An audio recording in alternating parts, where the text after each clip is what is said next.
Salutations to all of you beautiful spiritual beings out there in this amazing world. My name is Brandon Martin. I am the founder and host of the S.E.E.D conference this year, and I'm very happy to be bringing you this very long and in-depth presentation on esotericism, the occult traditions, and the Arthurian legend. My presentation is called Beyond the Forbidden Veil, De-Stigmatizing the Occult. And what we're going to be doing here today is going over what the occult is and trying to put a finer point on the occult traditions so that people understand that it is not just a negative thing, that it is a tool for consciousness to use. And without further ado, let's get right into this amazing work. Now, normally I start out with lots of caveats. I do not have any caveats in this presentation. The caveat that I can say is do your own due diligence into the research. That's it. Just do your work. Do your homework. That's all I ask. Don't believe me, and see whether what I have presented here is accurate and based upon an objective truth. That's it. And to start us off, I thought I would bring this profound quote by Alexander Pope. A little learning is a dangerous thing. Drink deep or taste not the Pierian spring. Their shallow draughts intoxicate the brain, and drinking largely sobers us again. Fired at first sight with what the muse imparts, in fearless youth we tempt the heights of arts. While from the bounded level of our mind, short views we take, nor but more advanced behold the strange surprise. New distant scenes of endless science arise, or rise. So pleased at first the towering Alps we try, mount over the values and seem to tread the sky. The eternal shows appear, and the first clouds and mountains seem the last. But those attained we tremble to survey the growing labors of the lengthened way. The increasing prospects tire our wandering eyes. Hills peep over hills, and Alps on Alps arise. So I feel that that's very important when we're talking about such critical topics such as the occult. And what he's trying to say here is that if you do not drink deeply from the springs of truth, then it will lead you into arrogance, and it will lead you astray from that which you are actually seeking. So the first part of my presentation is initiation. Now, obviously, an initiation can only be done by the seeker himself or herself. What is initiation? Initiation into the occult mysteries is a process by which individuals are introduced to the hidden esoteric and spiritual knowledge and practices. Initiation is a symbolic and transformative experience designed to impart profound insight, spiritual growth, and an understanding of the mysteries of the occult sciences. Initiation is seen as a rite of passage. It is known to awaken hidden potential, expand consciousness, and catalyze spiritual growth. This includes teachings on symbolism, ritual, divinations, alchemy, astrology, and other esoteric subjects, and scientific subjects as well. It is not just about the esoteric world.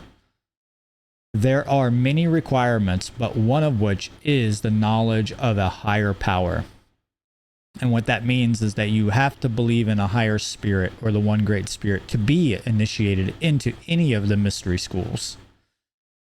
Initiation ceremonies typically involve elaborate rituals that are designed to convey esoteric meaning and teachings in a theatrical way. These rituals include the use of sacred symbols, ceremonial tools, and specific incantations. In many occult traditions, initiates are guided by mentors or experienced practitioners who serve as teachers and guides. And for the symbolic representation of the initiate, I am using the tarot card, the Fool here, which was originally the Soul or Soul card, which is the beginning of the journey, the individual who must take the leap of faith into the mysteries. The initiation process is regarded as a sacred act. It is a required passage through a second birth, and those who achieve this elevated state are known as the twice born. Only those who successfully complete the rigorous journey and attain the second awakening could truly fathom the mysteries of the self within its operational realm and the realm itself. Meaning this is about the knowledge of the self and the realm in which the self operates in. Initiation is not the end of the journey, but the beginning. Initiates are expected to continue their study and practice within the occult mysteries, deepening their understanding and attaining mastery of principles. This is so key. That last line is so key. Attaining mastery of principles. That's that which comes first. We often hear about initiation in modern media and Hollywood, and through movies and books and all this other stuff, and conspiracy notions as well, right? So we do have occult organizations and traditions that have a cooperative hierarchy or a hierarchical structure with different levels or degrees of initiation. As initiates progress through these levels, they gain access to deeper knowledge and teachings. Historically, mystery schools and secret societies have been the custodians of occult knowledge and initiation ceremonies. These schools often maintain strict confidentiality about their teachings and practices to ensure its safe handling for self-preservation or for a power differential between those who hold the occult sciences and those who do not. One doesn't need to join any group, society, or lodge to attain the second birth. And now that is very, very important. It has to be personally earned through a demanding and painstaking due diligence of refining one's character and conduct. And I would say to live in harmony with natural law. It's essential to grasp that genuine transformation requires a correct understanding of morality and the natural order. This truth, far from being a novel revelation, has perpetually existed, and it stands as an ever-present prerequisite for expanding one's consciousness horizons. So what's being said here is that there's pretty much two types of initiation. In the most common understanding, it is into the occult organizations. But yet the organic initiation takes place between you and nature itself. It is your own ability to self-recognize and become self-aware of the mysteries of the universe and of the psyche to be able to initiate into a deeper understanding of the universe and the psyche. And just to make a banger here and just kick this off, just going to piss off a bunch of people today, because I'm going to state an Aleister Crowley quote. And I think he says it very well here. And we're going to be talking about a little bit of him later on. So before everybody gets their boxers or panties in the bundle because I'm using Aleister Crowley, remember that this is about the occult traditions, and there will be quotes in here from people that you may not like. And that is okay, because some people, even if they have fallen from the path, can still shed light and lots of wisdom onto these traditions and knowledge. The second birth is a spiritual rebirth, a shedding of the old self and a becoming of the true self, in tune with the cosmic forces of the universe. So that is literally the second birth, and nobody could have said it any better in a simpler statement. So next we're going to talk about some basic prerequisites for some of the further things that we will be expanding upon. And that is, what is the difference between esoteric and exoteric knowledge? So here I brought this graph, which I'm sure a lot of people here at this conference is pretty familiar with, but for the viewing audience, whether that's online or wherever you have access to this information, just give a quick rudimentary breakdown of this. So exoteric knowledge means public, outer, or common, which is exoteric. What it really means is that it's readily available to the general public and is not limited to a specific group or initiates. Exoteric teachings are usually surface level understandings presented in a simple manner, making them accessible to a wider audience without the need for extensive and dedicated study or specialities, which lacks the depth and clarity of the esoteric knowledge. Now, that last part's extremely important to understand. Exoteric knowledge tends to be accepted without question and focuses on common beliefs and knowledge which is widely embraced as truth without due diligence into whether it is true or not, and the epistemic justifications of such knowledge or beliefs. Now, esoteric knowledge means hidden or inner or secret. So esoteric knowledge, this knowledge is often considered hidden or secret, reserved for a select few who are initiated. It is typically not openly known or accessible to the general public. Esoteric teachings that delve into profound spiritual or philosophical concepts and truths that do require extensive and dedicated study, contemplation, or personal experience to fully understand. Esoteric knowledge frequently employs symbols, metaphors, and allegories to convey deeper meanings and insight and inspire the student or initiate to question and critically think about such ideologies, concepts, philosophies, allegories, symbols, whatever it might be. Understanding goes beyond the literal interpretation and gets to the epistemic justifications for such knowledge. This means that you do have to do your due diligence into researching, doing comparative research, doing the scientific methodology, doing whatever type of inductive or deductive methods to get to the truth. And that includes using things like the trivium, the proper use of the Hegelian dialectic, or let's just say any learning process like the apophatic deductive process, which is to know something by knowing what it is not, in the most simple terms, which is esoteric. Now you can see on this dartboard here, we have the exoteric knowledge on the outer ring of this board. We can see that we have all these religions of the worlds here, which really encompass both a little bit of esoteric knowledge and exoteric knowledge. But what most people know about these religious ideologies is the exoteric. But as far as like the general axiomatic ideas, let's say of Christianity, most people, will speak about like the 10 Commandments or something like that. That's all exoteric knowledge. Now you can dive deeper into the circle, into the religious ideologies and texts, and you're going to find some esoteric knowledge, things that are more hidden or more close to the truth. And this is where the mystery traditions really lie, because they are connected to these religious systems as well. And as you get closer to the truth, you're going to get closer to the mystery tradition. So really there should be a third circle here, another circle underneath esoteric knowledge where the mystery traditions really are.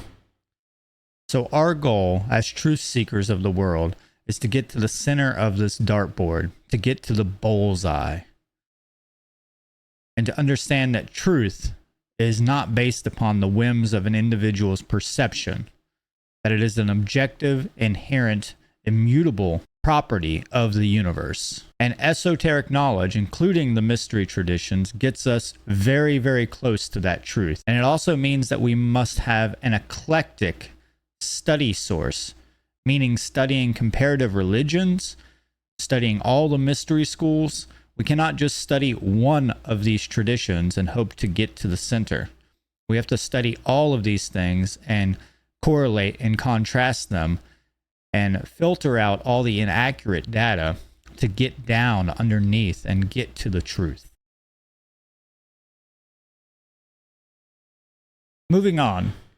What is the occult? That's why we are here today, to put a finer point on what the occult is. And there is no quote out there that is better spoken than C.W. Leadbeater. And what he has to say is, how shall we define occultism? The word is derived from the Latin oculus, meaning hidden. so that it is the study of the hidden laws of nature, since all the great laws of nature are in fact working in the invisible world far more than in the visible. Occultism involves the acceptance of a much wider view of nature than that which is ordinarily taken. The occultist, then, is a man who studies all the laws of nature that he can reach or of which he can hear, and as a result of his study, he identifies himself with these laws and denotes his life to the service of evolution. That's it. I could end the presentation here. That's all you need to know.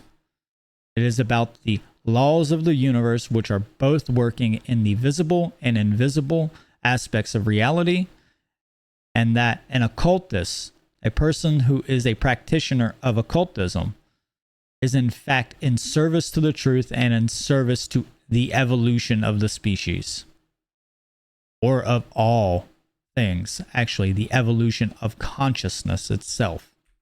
So here's a much simpler breakdown of this. Occultism is a set of sciences which is not widely known to the general population, consisting of two bodies of hidden knowledge. What are these two bodies of hidden knowledge? One is the minor or lesser arcana, meaning the microcosmic or the inner world. Knowledge of the self, which means the human psyche and consciousness and how it operates. And then the other set of knowledge is the major or greater arcana. And for those who happen to practice occultism, they'll see a correlation here to the tarot, the major and minor arcana, which we will be talking about the tarot later. But this refers to the macrocosmic outer world, knowledge of the laws of nature, universal spiritual laws, both seen physical laws and unseen spiritual and metaphysical laws. And I want to put a fine point here that all of the seen physical laws are in fact the effect of the spiritual laws. Okay? Those are still, if they are in the material world, they are being caused. Their causality is actually in the spiritual world with the spiritual laws. So you can look at like thermodynamics or something like that, where there is a direct correlative spiritual law that is the causal cause for that law of thermodynamics. Practitioners of the occult. So what is a practitioner of the occult? The practitioner of occultism is committed to the relentless pursuit of hidden knowledge, sciences, and metaphysical wisdom that transcends conventional comprehension. This involves the methodical examination and application of esoteric teachings, symbols, and rituals with the aim of uncovering profound insight into the concealed forces that influence both our individual lives and the broader cosmos. Occultism delves profoundly into the realms of all fields of study and the imperceptible dimensions of existence. It encompasses the exploration of age-old wisdom, potential future sciences, ancient traditions, clandestine societies, and profound teachings passed down through the ages. Far from being merely an academic or theoretical endeavor, but not completely absent of that, occultism represents a practical and transformative journey of self-discovery, spiritual advancement, and understanding the realm in which the self operates in. At its essence, occultism endeavors to unveil the profound mysteries of existence, providing individuals with the tools to tap into their inner potential and forging connections with others and higher planes of consciousness. It promotes a holistic perspective that acknowledges the intrinsic interplay of all facets of reality. Through the practice of occultism, seekers are encouraged to explore the concealed dimensions of human nature, the cosmos, and the one great spirit often referred to as the grand architect of the universe. That's what that acronym represents or means. Ultimately, occultism represents a journey of personal growth, spiritual maturation, freedom, and the pursuit of enlightenment. It motivates individuals to transcend the limitations of the material world and strive for a deeper understanding of the metaphysical truths that underlie our existence. So as you can see here, and I know a little bit of this has been repetitive, but it needs to be hammered home. As you can see here, that occultism is simply about understanding yourself, doing your shadow work, and understanding natural law or the mysteries of the universe. Any of it, any scientific endeavor is ultimately a form of occultism. When a scientist is studying something that is hidden in nature that is not commonly known, it's a form of occultism. You know, that's occult knowledge. And to hammer on that fact, there is an occult nature to the universe. The truth of the occult nature of the universe is that the reality has inherent hidden or mysterious aspects to it that go beyond what is commonly understood or visible. All physical scientific inquiry are endeavors to understand the invisible occult nature of the universe.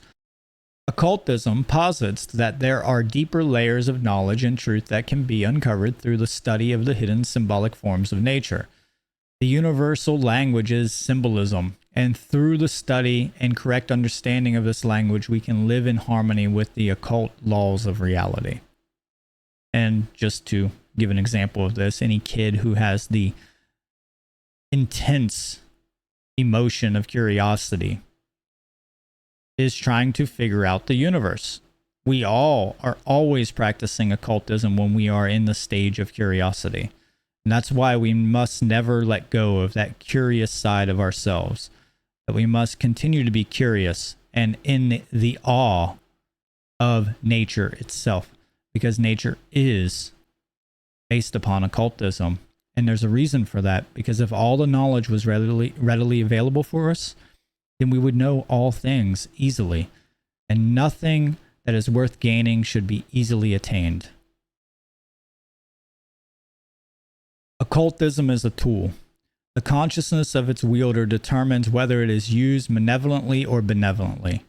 So you can either use occultism, like this person on the left, decapitating a person, or you could use occultism, like the person on the right, probably building a structure or building a house for his family and taking care of himself, understanding the uses of the resources that is given to us by the one great spirit and by nature, and putting them into a positive, transformative form into reality.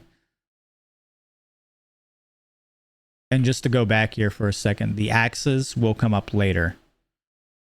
The axe is extremely important, and some of you may understand that. Occultism is also a double-edged blade. Occult sciences encompasses knowledge that can be harnessed for both benevolent purposes, such as enhancing human consciousness and morality, as well as malevolent intentions like manipulation, control, and the stifling of consciousness. To distinguish between these contrasting applications of occult wisdom, the coined term light occultism or magic for the former and dark occultism or sorcery for the latter are adequate. So you can use those to explain what we're talking about here. Now, there obviously are some nuances that you could, debate about with the terms light and dark, but to bring about a simplistic understanding to differentiate and have categorical separations of these two ideological concepts, these are adequate to use. Accordingly, those who practice light occultism, magic, may be referred to as light occultists, magicians, magi, light builders, or light workers. On the other hand, practitioners of dark occultism, sorcery, could be aptly labeled dark occultists, sorcerers, dark builders, or dark workers. So what's the difference between magic and sorcery? Well, you kind of got an understanding already, but let's break it down into something a little bit more simple. Sorcery, the craft or art of manipulating change to occur in accordance with one's will. And magic, the craft or art of influencing change to occur in accordance with the higher will. Now, there is a difference here in the spelling. The will on the left, which is sorcery, is lowercase will. The will on the right, the W, is higher case. And these are to esoterically be correlated to different aspects or levels of will. One is symbolic of the lower levels of base desires and ego, and the other is symbolic of a higher purpose, a higher meaning, and a more tuned will, which is in harmony with the purpose of nature and evolution. And we will be talking about the will later on. But as you can see, there's a very simple graph of good and evil. And what it really represents is that the will on the left, which is the lowercase will, represents selfishness and only worried about yourself and nobody other. Pretty much anything in the dark triad, which is Machiavellianism, psychopathy, narcissism, are all encompassed in this lowercase will. And then things on the right side could be agape, higher case love, empathy, compassion, true purpose, true dedication. And like I said, it really just comes down to whether you are furthering the evolution and expanding consciousness or contracting consciousness. And that's not just for yourself. The consciousness is not just for you. Things that are actually expanding consciousness at a holistic level. So here's a finer point on light occultism versus dark occultism. Light occultism is an educative model to preserve and protect the knowledge of the invisible, spiritual, and visible physical sciences which are not widely known to the general population, in order for that knowledge to be utilized and applied when the initiate is ready for the ascension and evolution of their consciousness. It is important to know that they are not withholding the knowledge to create a power differential. They understand that the knowledge comes with a heavy load of responsibilities, such as treating it as sacred and sharing it wisely to help evolve humanity. Otherwise, it will be lost or remain hidden. Light occultism, we have two sections here, which is light occultism often refers to occult or esoteric practices that are associated with positive intentions, personal growth, spiritual development, healing, evolution, freedom, liberty, and self-improvement. And the evolution of the species, obviously, and to protect posterity and progeny. Practitioners of light occultism adhere to ethical principles and the universal and objective laws of nature. They focus on concepts like love, compassion, empathy, and helping others. And to give a direct symbolic representation of light occultism, we have here the Knights of the Round Table, which we will be getting very deep into the Arthurian legend later and explaining some of the more profound mysteries of the Arthurian legend. So what is dark occultism? Dark occultism is an inductive model intended to hide and conceal knowledge of the invisible spiritual and visible physical sciences, which are not widely known to the general population, in order for them to create and maintain a power differential between those who have this knowledge and those who do not have such knowledge. This is used to ensure humanity's enslavement and to ensure that the dark occultists remain in power. Dark occultism are practices that are associated with negative intentions and actions such as harm, violence, coercion, manipulation, unnecessary chaos, and destructive goals. Practitioners of dark occultism enshrine the dogma of moral relativism, social Darwinism, selfishness, and eugenics. They use this knowledge and practices for personal gain at the expense of others to achieve their agenda.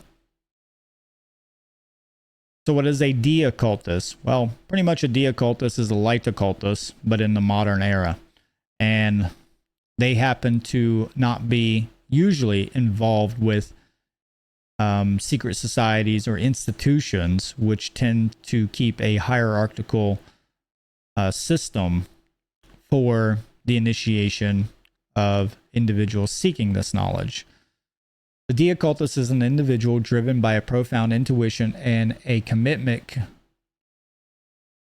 The de-occultist is an individual driven by a profound intuition and a deep commitment to uncovering hidden knowledge about the self and the surrounding reality. They keenly observe both the external world and their inner realms. Through careful processing, they arrive at genuine understanding of truth, which then they act upon, manifesting true wisdom. With their remarkable ability to swiftly and effectively distinguish reality from illusion, the occultists fearlessly extend their advice, assistance, and support to those in need of such wisdom. Employing exponential, deductive, and contemplation skills, they tirelessly strive to illuminate the deceptions, corruption, and falsehood prevalent in the world. They are in service of truth, or to truth, and a higher purpose greater than themselves. The occultists leave no stone unturned in their relentless quest for truth, consistently seeking feasible solutions that can lead to real and positive change. Their unwavering dedication lies in upholding the values of truth, love, and freedom, positioning them as unwavering defenders of these ideals. What this means is that a de-occultist is an individual who reveals this information and shares it widely as an egalitarian approach towards the issues that we are facing in the world. That's the simplest way of putting it. And this is from the amazing occultist Manly P. Hall. In the world of the occult, nothing remains hidden forever. All secrets will eventually be brought to light. So another aspect of occultism that a lot of people tend to demonize and stigmatize is ritual. And yes, ritual can be used for positive and negative purposes. But I'm just going to break down a little bit about ritual and its significant role in the occult and why it is involved with the occult. Now, this can be taken all the way back to totemic sociology and how rituals evolved, but we're not going to get into all that here. What we're just going to look at is kind of the main functions of rituals and how they operate within the occult. So the first is that we have symbolic representation. Rituals often involve using symbols, gestures, and objects that carry deep esoteric meanings. These symbols can serve as a bridge between the conscious and unconscious mind, helping individuals tap into hidden aspects of their psyche and the universal consciousness. During these rituals, focus and concentration is key. Performing rituals requires a high level of focus and concentration. These intense mental states can lead to altered states of consciousness, making it easier for practitioners to access higher levels of awareness, intuition, and insight. Then there's psychological transformation. Rituals can be a profound tool for personal transformation. They allow individuals to enact symbolic actions that represent desired changes in their lives. By repeatedly performing these actions, individuals can reinforce positive behaviors and belief, leading to personal growth and development. This can also be used negatively as well. All these can be. There's a negative side to all these things, but we're going to try to just focus on the other side to it.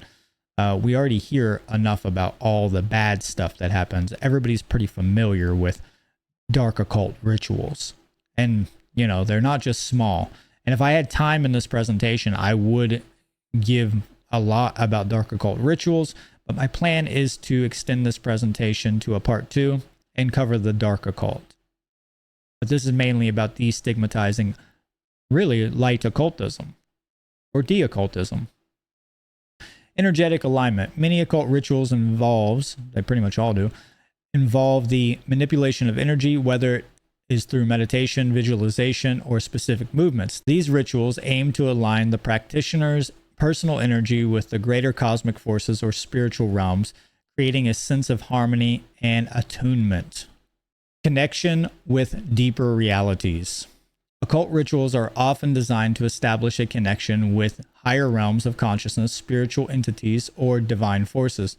These rituals serve as a means of communication with these otherworldly beings or dimensions, facilitating the acquisition of hidden knowledge and wisdom. Now, whether you believe in otherworldly beings or you're like myself, which you just think that interdimensional or higher level beings are just archetypal symbolic representations of our own consciousness at a collective level, then, you know, that's up to you to discern and figure out for yourself.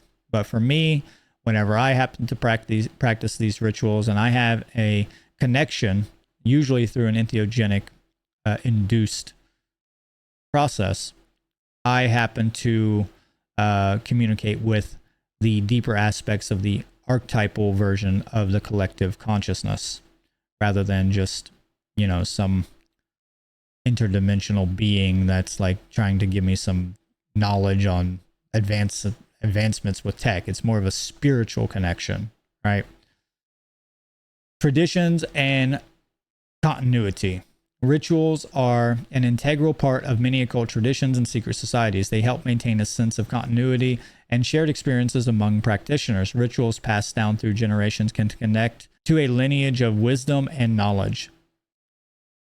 And a big part of this is psychodrama. Rituals can be seen as a form of psychodrama, allowing practitioners to explore and work through psychological issues, fears, and desires in a controlled and symbolic manner. This can lead to personal healing and a deeper understanding of the self. Taking on other psychological archetypes, which can widen their own aspects of character and personality. And then we also have mystical experiences. Now, there is a big difference between mysticism and occultism, but they often overlap. Mystical experiences, rituals can lead to profound mystical experiences, including a sense of oneness with the universe, encounters with spiritual beings, or moments of transcendence. These experiences can be deeply transformative and provide a sense of spiritual fulfillment. Now, like I said before, whether you believe in alternative spiritual beings or you're like myself, which is that you're just communicating with the one great spirit, and the way that that communication takes place is through the archetypal language, the universal language of symbols, then you know, you do with that as you will, obviously. As long as it gets you to the place that you're trying to get to, which is personal growth, and it gets you in harmony with natural law, then do what it takes, whatever it takes. Now, rituals are an everyday thing. Every single person performs some sort of ritual in their daily life. Most of the rituals that people perform are programmed into them by culture and honestly by most of the top dark occult echelons of the world. And it's just understanding how to use these rituals positively and convert them into something that's actually going to inspire growth. So a lot of people look negatively at ritualistic performances, but ritualistic performances are a crucial part of your journey, especially your spiritual journey, and can help to reinforce the type of healing that we all need to go through at some level, whether that's the shadow work into the subconscious mind or just even physical healing. Many rituals, healing rituals, can be performed on the body to aid in physical ailments. So take that or leave it. It is up to you. But rituals are a crucial part of the occult. And people who claim to be practitioners of the occult, or people who understand occult knowledge and do not practice the occult in a ritualistic form, really don't know what they're talking about. They can have all the knowledge in the world, but if they're not doing some sort of occult ritualistic performance, which is not, it's not necessarily required to understand natural law, but it is required for the spiritual journey. Do you have to have it to be a good person? No, you don't. But you're doing it at some part. You don't have to like go out and perform some secret society ritual, obviously, or something like this. You can be a good person without that, right? And you can inspire great change without that. But at some level, you are doing a ritual. Just make sure you're conscious of the rituals you're performing. A lot of people don't realize politics is a big dark occult ritual. Everything is there. The psychodrama. If you just look in culture, you're going to see them everywhere.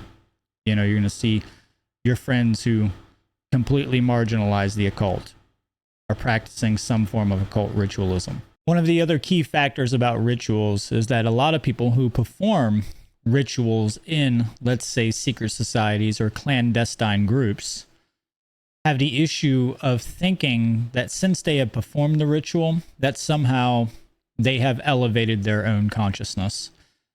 When in fact, most of these rituals are usually just some form of decorative theatrical process. And it doesn't mean that they're actually moving through the degrees of, let's say, Freemasonry in real life. So it doesn't mean that they've actually done the actual process, which the rituals are intended for. So we could say that a lot of these rituals have become proxies of what the original intention of the organic ritualistic endeavors are. And unfortunately, because of this issue, a lot of rituals have been marginalized, which leads me into my next point. Marginalization of the occult. Now, this is a huge, huge issue in our world. And I see this all over the place, especially being done not only from the top echelons of the occult organizations that rule this world, but in fact, I see it even more so with the masses, especially in the realm of conspiracy theorists. Now, I'm not talking out against conspiracy theories. In a lot of these old, let's say, conspiracy theory documentaries or documentations, it's usually pointing out the dark aspects of the occult solely. And what ends up happening, let's say, for example, we get a Christian nationalist ideology that gets pushed through some of these documentaries without people even recognizing it, right? And it pushes people back into either the hands of the church, the papacy, or the state, or actually both of them. So you're doing the dark occult work for the dark occult when you're doing this. It doesn't mean that you should not point out the negative aspects of the occult. In fact, we need to understand the negative aspects of the occult so that we are not controlled by it or enslaved by it. But you have to give the other side of that. Because if you continue to point out that over and over and over and over, you're programming people's minds to only see it from a unidirectional point of view. And that's it. And it leaves out the other nuances and the context that are very crucial for understanding occultism. Marginalizing the occult or any esoteric and mystical knowledge does have a negative consequence for the evolution of consciousness and the broader understanding of the human experience. The occult, often misunderstood and relegated to the periphery of mainstream thought, represents a treasure trove of ancient knowledge and ancient wisdom, symbolism, sciences, and spiritual insight. The occult has played an integral role in the development of human culture and spirituality throughout all history. From ancient civilizations to Renaissance thinkers, it has been a wellspring of knowledge and inspiration. Neglecting this rich tapestry of wisdom disconnects us from our own heritage and the knowledge which is required for ending unnecessary suffering and slavery. It is literally the knowledge which will free us from the dark occult's grasp. There is and has been a concerted effort and agenda to stigmatize, bastardize, and marginalize the occult traditions to push people back into the mechanisms of the church and state, which are both dogmatic religions that seek to thwart, bind, and hold people back from true freedom, self-mastery, and evolution. And we can see versions of marginalizing of the occult, especially in the Middle Ages. We see it all over the place today with censorship. That is a form of marginalizing the occult. But obviously heretic hunting was, very big. And we have that going on today. You're not being burned at the stake, but you're definitely being imprisoned for the things that you're speaking. You're being censored. You're being shadow banned. It's a form of heretic hunting. Those possessing occult knowledge were and are viewed as a threat to the established religious or political order. This is because such knowledge challenges the orthodox doctrines of authority.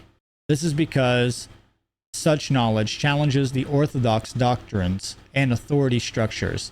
As a result, heresy hunters, which are order followers in the mass majority, obviously you can be a heresy hunter, not be directly involved with the police forces, but in general, you're an order follower. Seek to eradicate these individuals or groups, believing that by doing so, they can maintain control and suppress any potential challenges to the prevailing religious or political ideologies. So heresy hunters can be some of your best friends, your family members, people who are your neighbors, definitely your politicians, definitely the police, definitely the military. especially anybody who is indoctrinated into religious ideologies, especially the dogmatic versions of religion. And everybody gives them the benefit of the doubt until it comes down to it. You know, you start talking about the occult to people in a common situation, watch their eyes. Watch what happens to their eyes as soon as you mention the occult, because immediately that program that occult is evil comes right to the forefront of their thoughts. And it's because they've been religiously indoctrinated.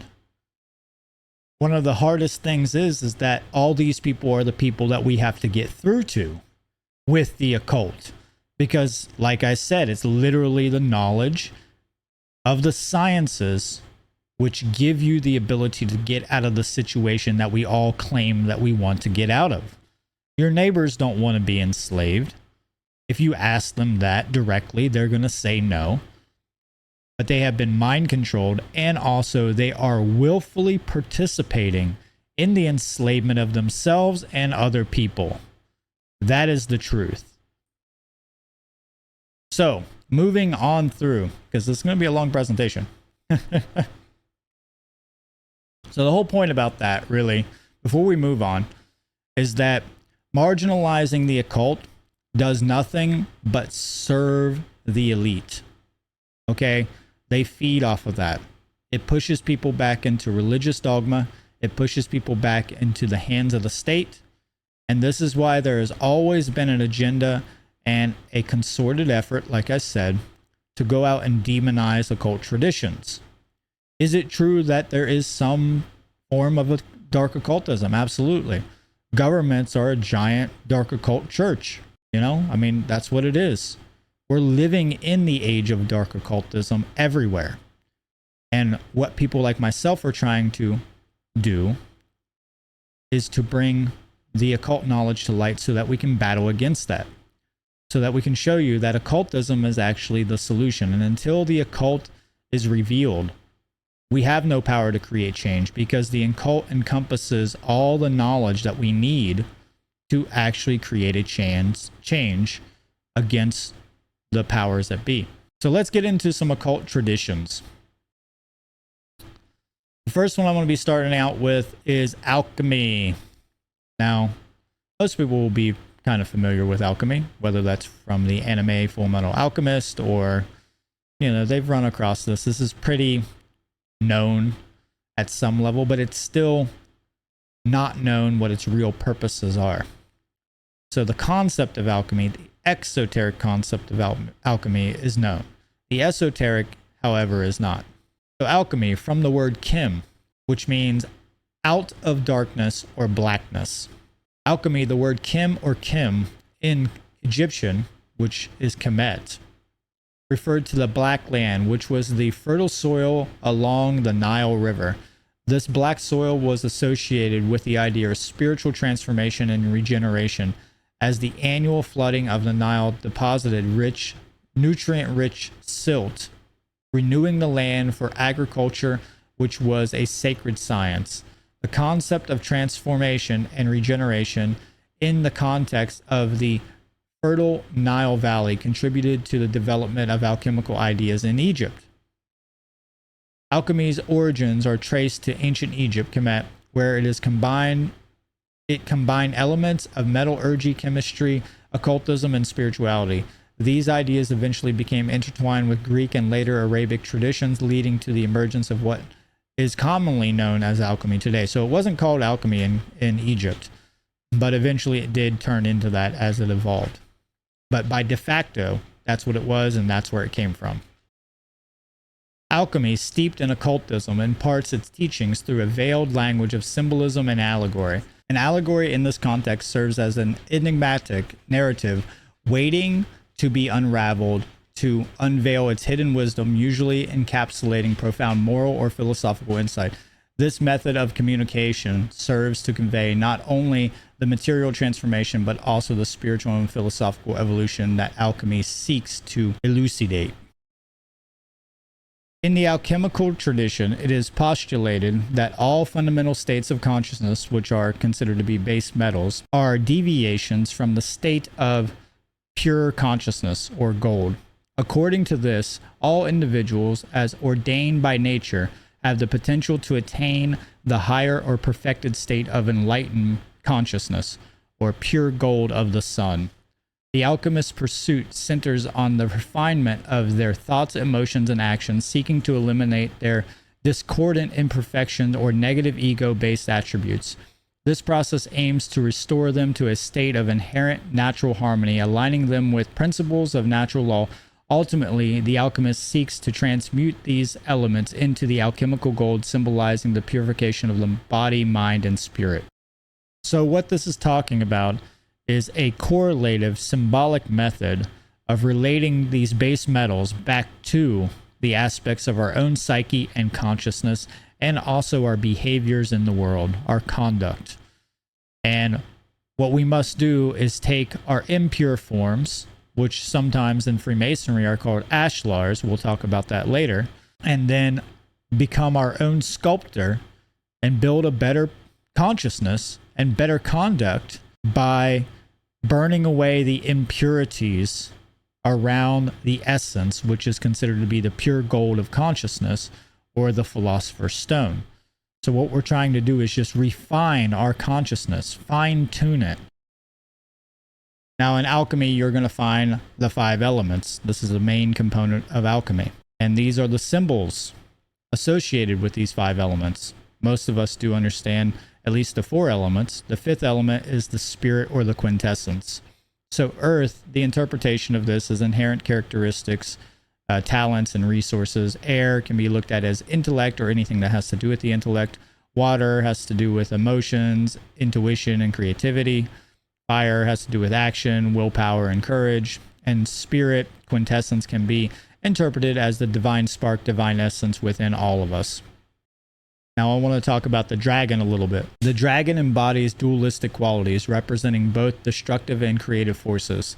It is often seen as a symbol of chaos, volatility, and prima materia, the raw, chaotic substance at the beginning of the alchemical process. However, it represents the potential for transformation and the emergence of new purified elements from the chaos. This duality mirrors the alchemical concept of union of opposites, where conflicting elements are reconciled and transmuted. And the dragon is one of the oldest myths in the world, and it always represents that aspect of duality.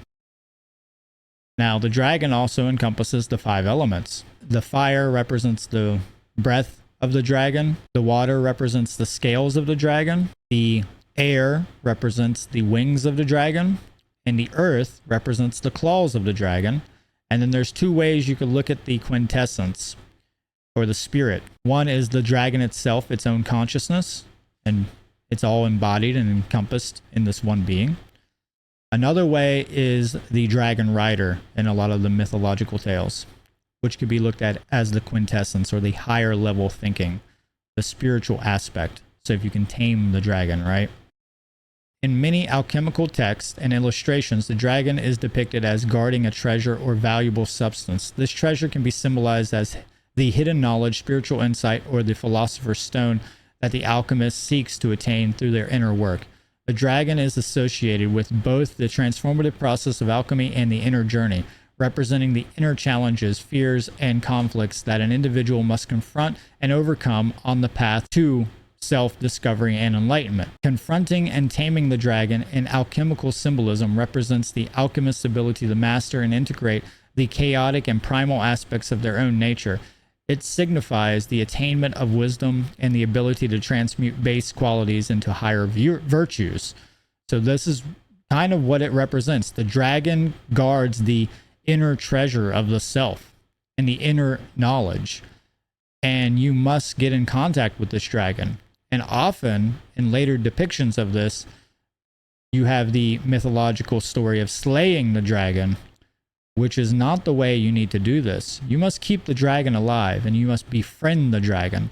A good representation of this is not a dragon, but it's the nine-tailed fox in Naruto, the anime, and how he has to get in tune with it and befriend this beast within himself to harness all this inner potential that he has. So the dragon, is guarding all of the pure gold of the self, you could say. That's why it, always guards the gold. So in this next section, we're going to be talking about some of the processes of alchemy itself. The alchemical allegory of prima materia signifies the foundational substance in alchemical philosophy and practice. It is a symbolic representation of raw existing in both its most impure and pure states simultaneously. Alchemists believe that working with prima materia, often in the form of base metals like lead, could lead to transmutation, wherein base substances could be transformed into noble ones like gold. This process held a dual significance, symbolizing both the external transformation of substances and the inner spiritual journey of the alchemist towards enlightenment. So another concept in alchemy is known as vitriol. Now, vitriol in the colloquial terms is known as acidic speech, but it also has a literal chemical sense, especially in ancient times, which can take on different forms such as sulfuric acid or various metal sulfates like copper sulfate or iron sulfate. It was a chemical compound used to break down a substance into its essence or pure form. The alchemical allegory of vitriol represents a fundamental principle in alchemy and is an acronym which is derived from the Latin phrase Vistus interiore terrae rectificando inviens occultum lapidem, which is a rough translation, to visit the interior of the earth, and by rectification you will find the hidden stone. It signifies the importance of the introspection and inner transformation in the pursuit of the philosopher's stone and spiritual enlightenment. Obviously, the hidden stone representing the philosopher's stone. It also could be correlated to the third eye or the pineal gland. And this is the symbol that is most commonly associated with this term vitriol. I actually have this as a rug on my floor, which is really awesome. And it also has the Holy Grail at the top of it, which we are going to be speaking about later on, with the sacred masculine and sacred feminine aspects of consciousness being poured into it. There's a lot more to this symbol. For the initiate who is seeking this, I highly recommend looking further into the tarot, and you can just do a quick Google search of the symbol and find plenty of breakdowns of it.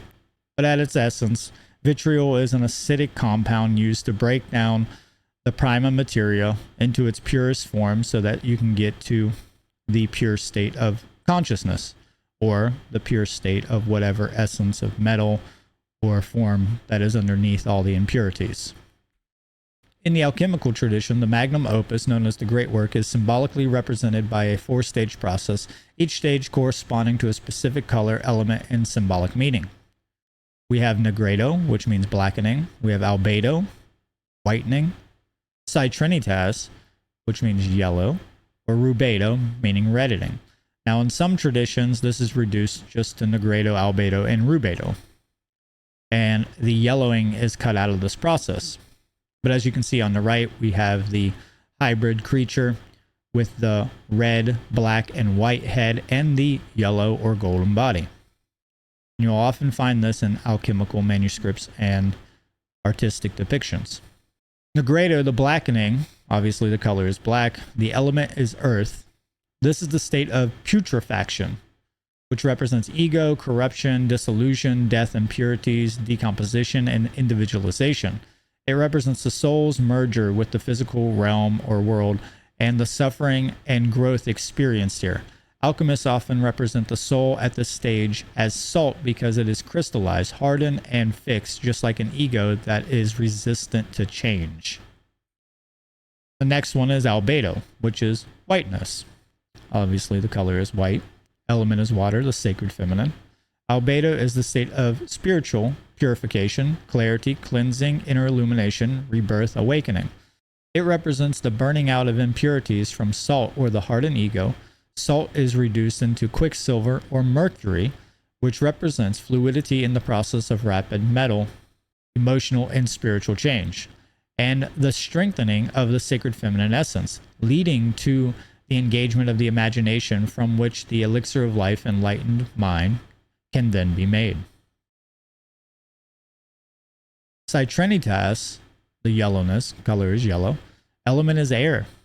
As you can go back to that alchemical elemental breakdown as well earlier on to see how these correlate.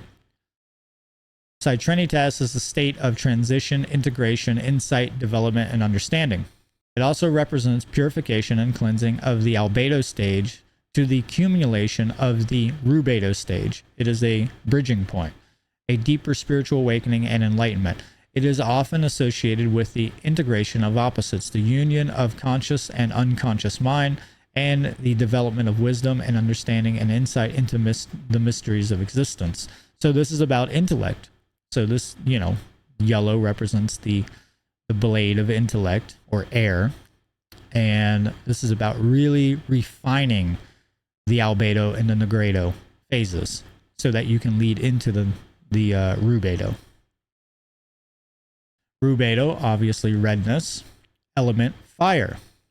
Rubedo is the final stage of the magnum opus and signifies the accumulation of the alchemical journey, the transmutation into gold or sulfur. It represents the transmutation of purified self into a state of spiritual perfection, or quote-unquote perfection.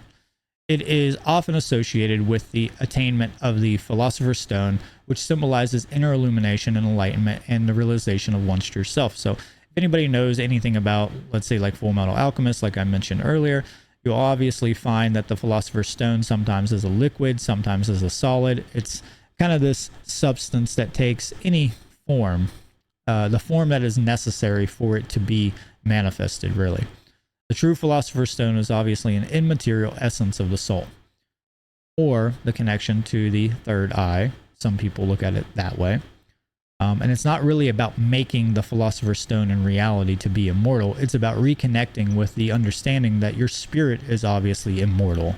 That's what that's about. And that you have to refine yourself and dissolve all the impurities of the self to get in touch with that spiritual nature. The next tradition we're going to be talking about, I'm sorry there's no transitional slides between any of these.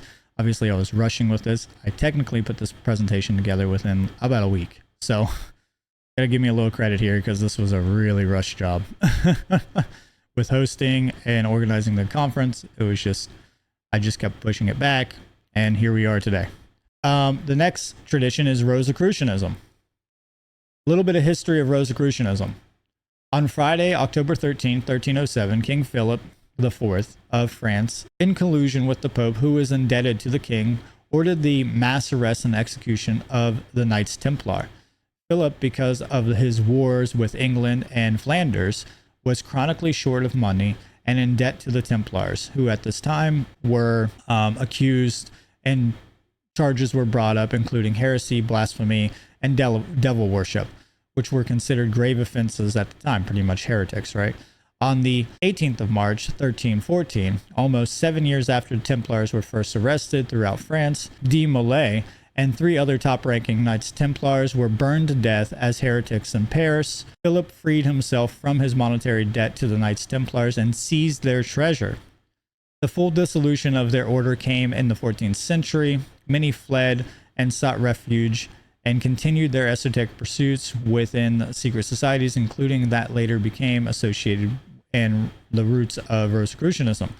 The Rose Cross pattern is a nod to the historical legacy and symbolism of the Knights Templar. So the reason why I brought this to the table is to understand that at one time the Knights Templar obviously were the order followers of the church.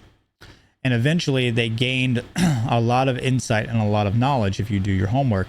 And they actually started to rebel against the church's dogma and started to practice deep, ancient, occult Egyptian rituals.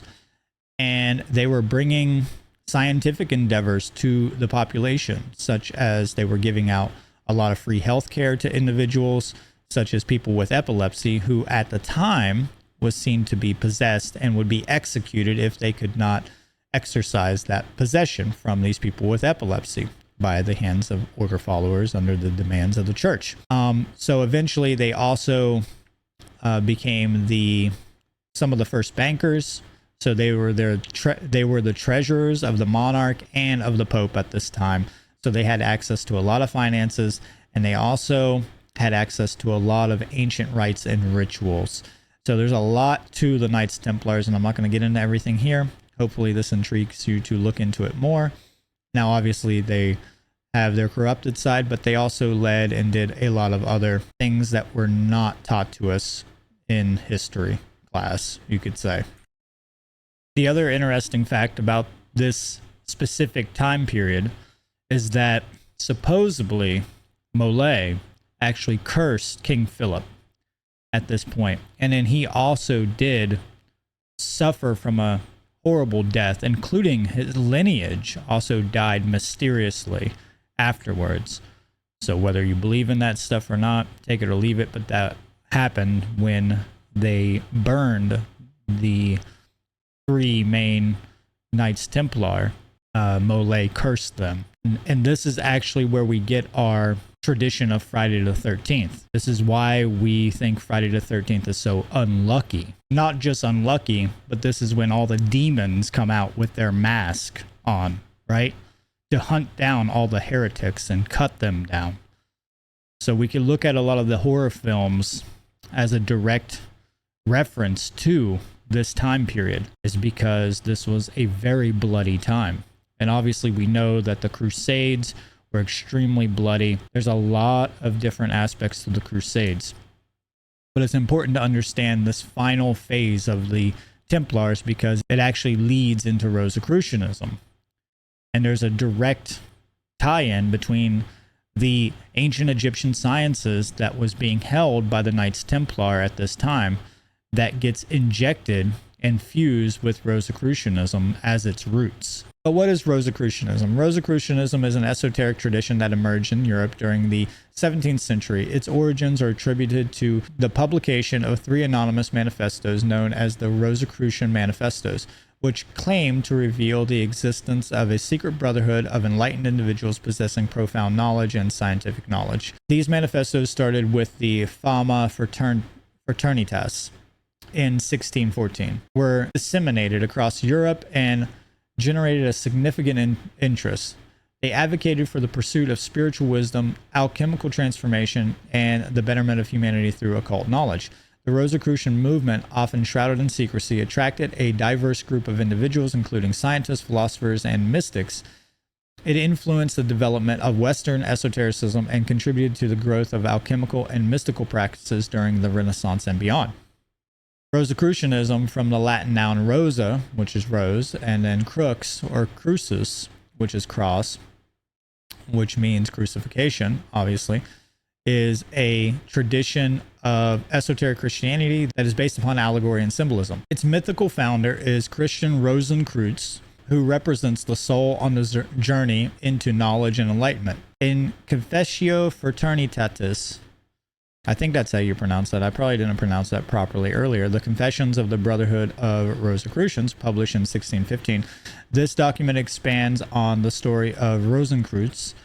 It describes his encounters with wise sages and his commitment to use the acquired knowledge for the betterment of humanity.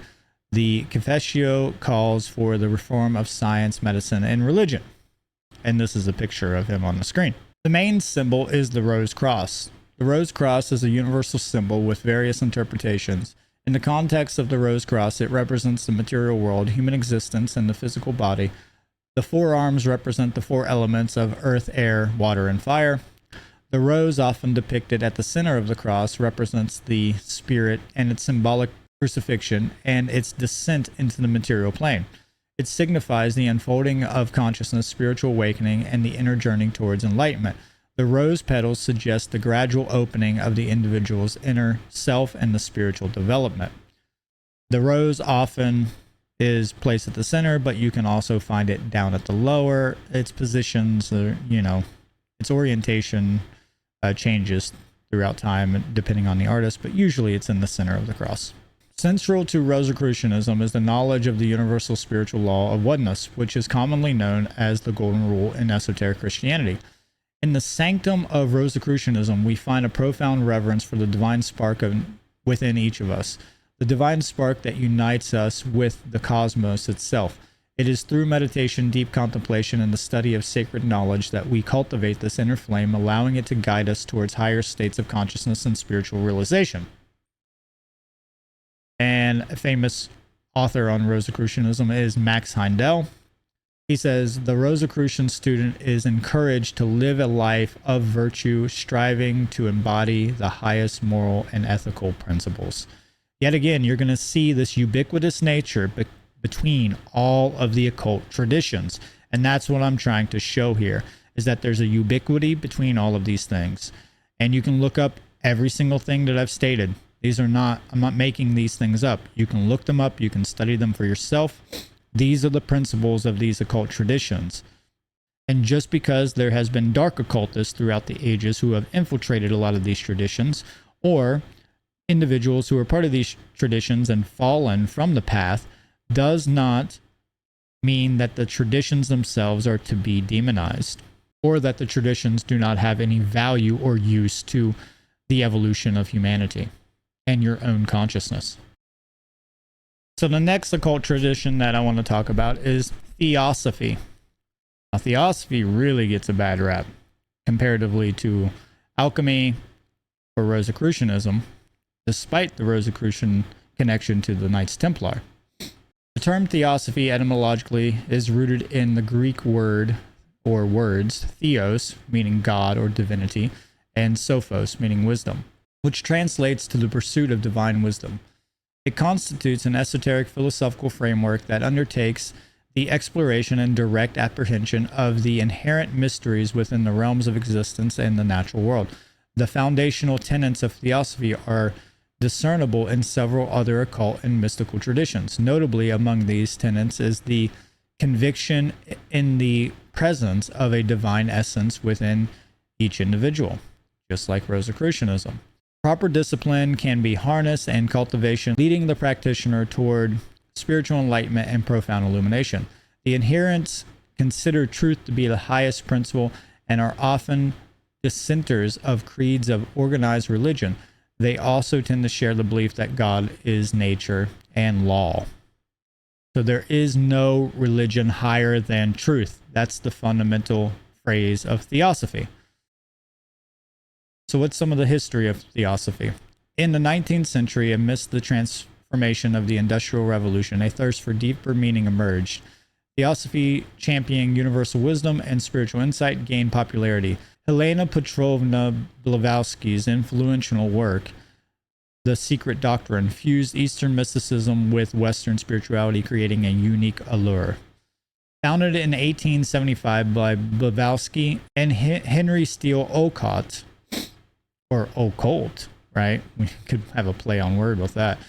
The Theosophical Society drew intellectuals, mystics, and seekers, fostering spiritual dialogue and exploration. Blavatsky's work was heavily influenced by her travels and studies in India and Tibet, where she claimed to have encountered the esoteric teachings of Eastern mysticism. This infusion of Eastern thought into Western spirituality gave Theosophy a unique and exotic allure. Universal brotherhood was another hallmark of Theosophy. At the time when the world was grappling with social and political division, Theosophy's message of unity and compassion resonated deeply with many at this time. And this is a picture of Blavatsky. So there's a lot of big misinterpretations of Theosophy. Misinterpretations of Theosophy often stem from a selective interpretation of its text while overlooking the broader context and teachings that emphasize the essential unity of all humanity. In Theosophy, it is taught that humanity has many past incarnations or variations on Earth, which it calls root races. These root races should not be seen as genetic races, but rather as different types of civilization that attain different levels of consciousness and technological advancements. In the context of the teachings, it is in keeping with the Hermetic principle of rhythm that there are cyclical qualities or wave-like progressions to time, which imparts lessons. If people can't raise their consciousness enough during these repeating cycles, they might face setbacks in their progression, like nearly extinction level events. It is essential to understand that true Theosophists unequivocally reject and denounce any interpretations of Theosophy that promotes racism or discrimination. They emphasize the core principles of unity, brotherhood, and intrinsic divinity of all individuals, irrespective of their racial or ethnic background. So this tradition has been taken by Nazis and neo-Nazis and used to further their agenda of racism, right? And also the dark occult. The dark occult have tapped into this. And it's mainly because of this misinterpretation of this idea of root races. And obviously we can see some of the symbolism here that could be associated to this. Yeah, there's a lot to this, obviously, but hopefully, hopefully this gives you a little bit more understanding of its backgrounds and misinterpretations. So I just highly recommend doing more research on this and understand that this tradition is not at all about any forms of racism. It never has been. But unfortunately, it has been taken by supremacists to promote their egotistical desires and, thirst for power. Just like a lot of these traditions have. They have selective thinking when it comes to this, and they only pick out the things that apply to them. And then they misinterpret it and contort it and mold it into their own agenda. And then by doing so, you actually marginalize the occult traditions, because a lot of people see people like that, and then they're like, oh, you practice Theosophy or you study Theosophy? How dare you? You're part of the Aryan Brotherhood or the white supremacists, and you must be a racist. And it's like, have you actually ever read Theosophy? Have you ever practiced it? Do you even know what it is? Like, or is it just what you're being fed through the mainstream media? It's absolutely ridiculous. It just shows the height of individuals' ignorance. The next tradition I want to talk about is the Hermetic tradition, which a lot of us already know about. This one's pretty common at this point. It's not exoteric, definitely very esoteric, but I do see this being passed around a lot more than anything like Theosophy or Rosicrucianism. Hermeticism, or also known as Hermeticism, is a philosophical and spiritual tradition that traces its origins to the teaching attributed to Hermes Trismegistus, a legendary figure in classical antiquity. Hermeticism encompasses a wide variety of esoteric and metaphysical beliefs, and it has had a profound influence on Western esotericism, alchemy, astrology, and various mystical and occult traditions. Hermes Trismegistus, often equated with the Egyptian god Thoth, is considered a legendary author in the Hermetic writings. These writings, collectively known as the Hermetic Corpus or the Hermetica, includes texts such as the Corpus Hermeticum and the Emerald Tablet. Hermes is revered as a wise teacher who conveyed profound spiritual and alchemical wisdom. The most commonly known Hermetic text is the Cabala. First published in 1908, it is a mysterious and influential text in the realm of Western esotericism. It is attributed to a group of anonymous authors known as the Three Initiates. Several theories and claims have been made regarding the identities of the Three Initiates. Some suggest that the authors were individuals associated with the Hermetic Order of the Golden Dawn or other secret societies. Others believe that the authors were prominent figures in the New Thought movement, which was popular during the 20th century. It is presented as a distillation of Hermetic wisdom and philosophy, with its contents organized into 7 principles or laws. So we often hear about the 7 Hermetic principles. And this is not actually a direct translations from those books, those manuscripts and texts like the Emerald Tablet, but it's more of a distillation of that in the modern time to understand what they were talking about in a very simple form that everybody can, comprehend. But in my point of view, it's actually put a finer point on it, which makes it easier for people to comprehend, but also has enough complexity there that it doesn't leave any room for ambiguity in most parts of it. So the 7 Hermetic principles are a set of philosophical and metaphysical concepts that are central to Hermeticism, which a lot of people, including myself, consider to be the 7 Hermetic laws of nature. The first principle is known as the principle of mentalism. The all is mind, the universe is mental. Now, I'm not going to go through and explain every single one of these. You could read the Cabala to understand the deeper concepts of these. Like I said, I'm just trying to give you a general rudimentary connection to the truth about all these occult traditions and how there's a ubiquitous nature between all of them. The second principle is the principle of correspondence, as above, so below, as below, so above, which I'm sure a lot of people are aware of this one. The third principle is the principle of vibration. Nothing rests, everything moves, everything vibrates. The fourth principle is the principle of polarity. Everything is dual. Everything has poles. Everything has its pair of opposites. Like and unlike are the same. Opposites are identical in nature but different in degrees. Extremes meet. All truths are but half-truths. All paradoxes may be reconciled, including that paradox there, that all truths are half-truths. So it's kind of a play. There's some esoteric stuff there. I'm not going to reveal that here. That's up for you to decide how to approach that paradox. The principle of rhythm. Everything flows out and in. Everything has its tides. All things rise and fall. The pendulum swings manifest in everything. The measure of the swing to the right is the measure of the swing to the left. Rhythm compensates. The sixth principle is the principle of cause and effect. Every cause has its effect. Every effect has its cause. Everything happens according to law. Chance is but a name for law not recognized. There are many planes of causation, but nothing escapes the law. The principle of gender. Gender is in everything. Everything has its masculine and feminine principles. Gender manifests on all planes. And here is a quote from the Cabala. The principles of truth are 7. He who knows these understandingly possesses the magic key before whose touch all the doors of the temple fly open. Now the next tradition is a very interesting tradition. One of my favorites, honestly. And this is Thelema. And yes, that is the proper pronunciation of it. It is not Thelema, it is Thelema. So yes, that is the correct way of pronouncing this word. And when you break down the Greek letters, you have theta, you have epsilon, then you have lambda, then you have eta. This is the long A sound that you're hearing in this. Then you have mu, and then you have alpha. So Thelema. That's how you pronounce it. Very simple. Thelema. Not Thelema, it's Thelema. Thelema, originating from the Greek word for will, constitutes an occult philosophy established by Aleister Crowley during the early 1900s. The primary tenet of Thelema, do what thou wilt shall be the whole of the law, is frequently misconstrued when taken out of its intended context. Properly understood, it pertains to Thelema's concept of the true will.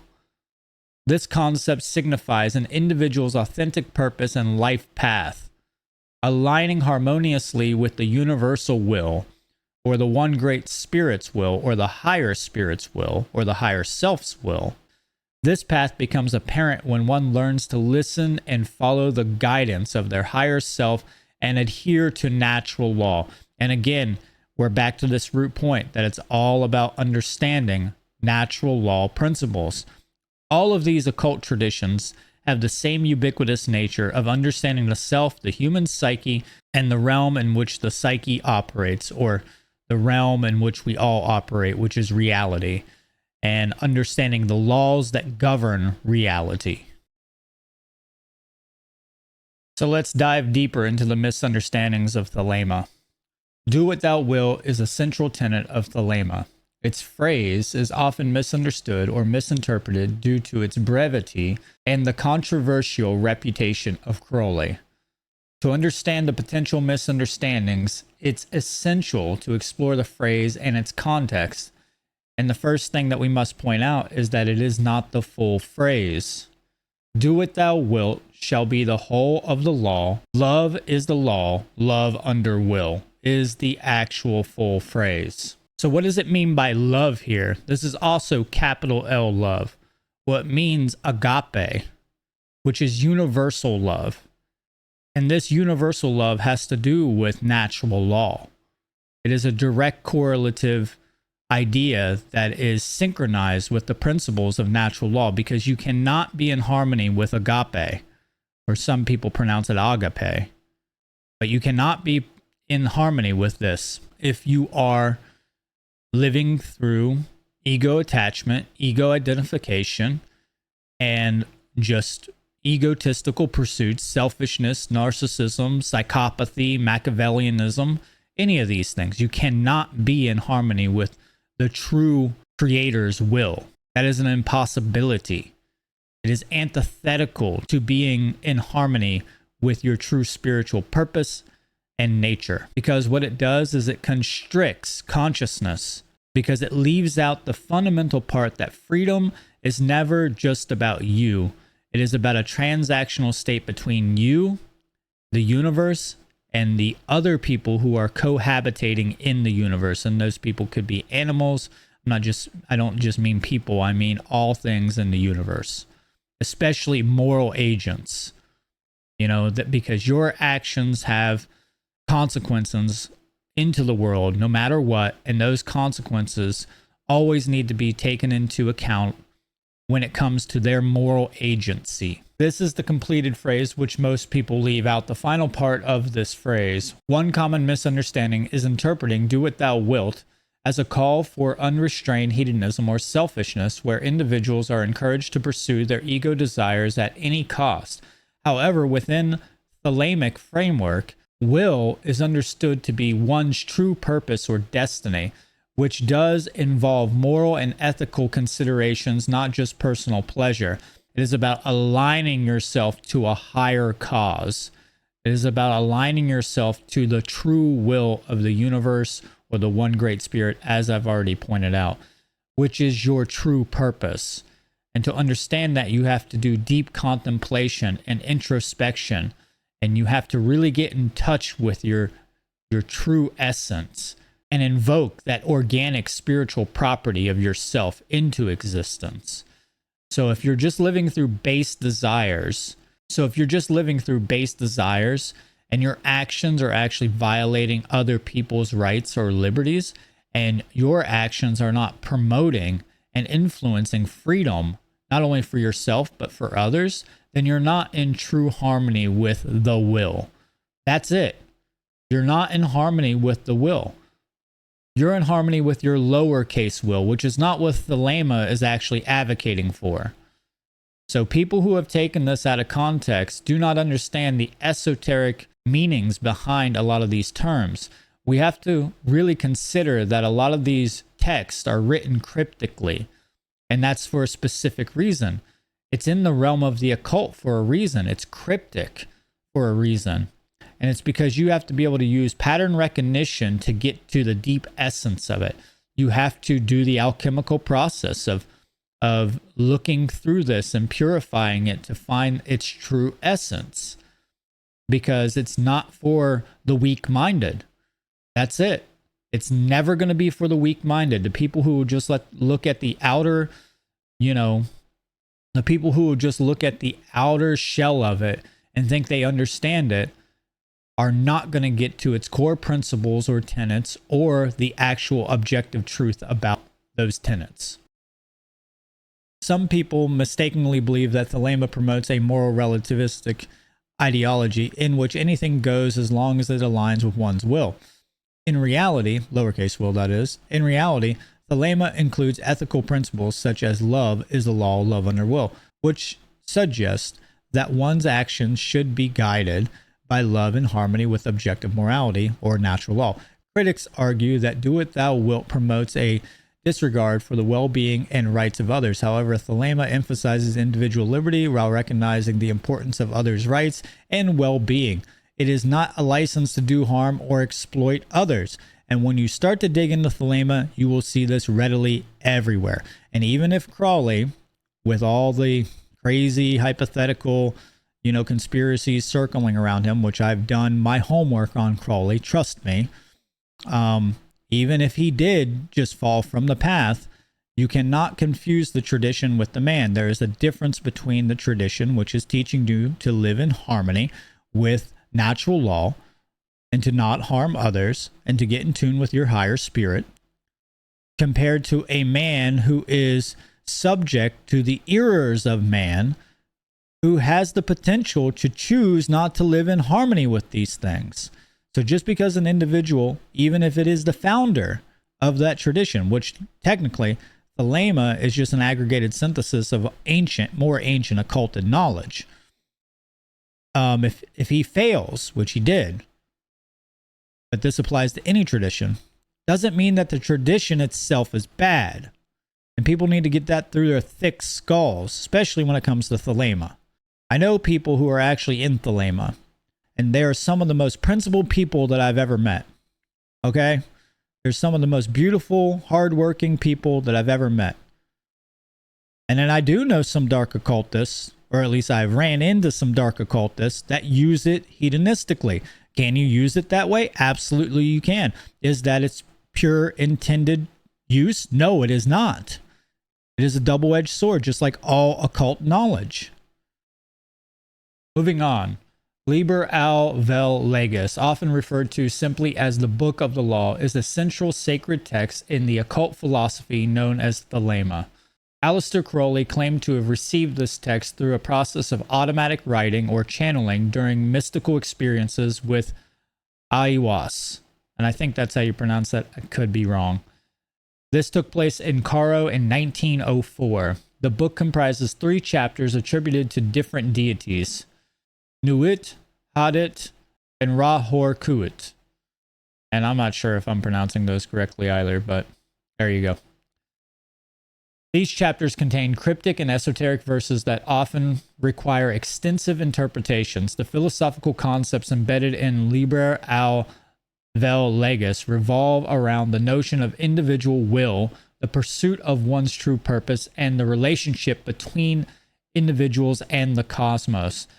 There's also another concept in Thelema that I like to point out, which is known as the Holy Guardian Angel, which is considered to be a profoundly personal and spiritual entity that plays a crucial role in an individual's spiritual journey. It is a unique personal spiritual guide and divine aspect of the individual's own being, representing one's higher self. One of the primary goals in Thelema is to discover and align with one's true will, which is often equated with true purpose. The Holy Guardian Angel is believed to aid in this process by revealing the individual's path and providing guidance on how to attain it. This is emphasized in the use of rituals, meditation, and magical practices as means to make contact and receive guidance from the Holy Guardian Angel. One of the most famous rituals associated with this concept is the Obermelin operation, a complex and intensive ritual intended to attain direct communication with one's Holy Guardian Angel. The relationship with the Holy Guardian Angel is ongoing and evolves over time. It is not a one-time revelation, but a continuous process of growth, learning, and spiritual development. Now in Thelema, there is a highly occult numerological significant number, which is 93. In Thelema, the number 93 holds special significance. It represents the harmonious interplay between one's will and the universe. Additionally, in Thelemic numerology, and can be correlated to gematria as well, the number 9 is linked to the ego, representing our lower self and material attachments. On the other hand, the 3 symbolizes the Trinity, signifying higher consciousness, spiritual awakening, and a unity with the divine. This combination highlights the importance of aligning one's true will with love as an expression of divine purpose. Furthermore, within Thelema, 93 is associated with achieving the knowledge and conversation of one's holy guardian angel, a significant milestone in one's spiritual journey. Israel Regardie said, Thelema is a system of spiritual development and practice designed to allow an individual to attain the highest level of self-realization and spiritual attainment. Now, Israel Regardie has connections to the Order of the Golden Dawn, and he wrote this book called The Golden Dawn.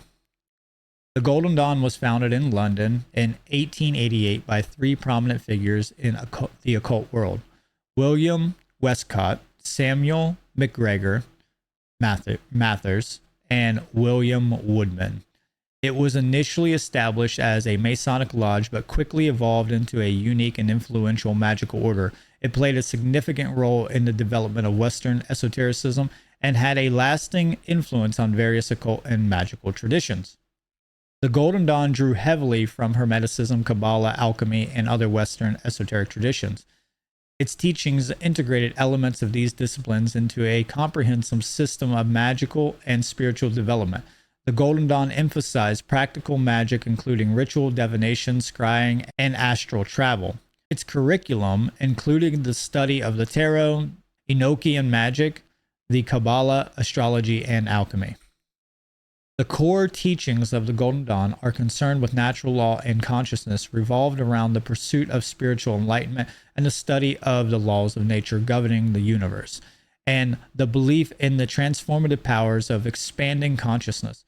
Members of the Golden Dawn aim to unlock their true potential and achieve a deeper connection with the spirit realm through the study and practice of Hermetic principles and magical rituals. So as you can see, yet again, it's the same thing. This is going to be a repeating pattern with all these traditions.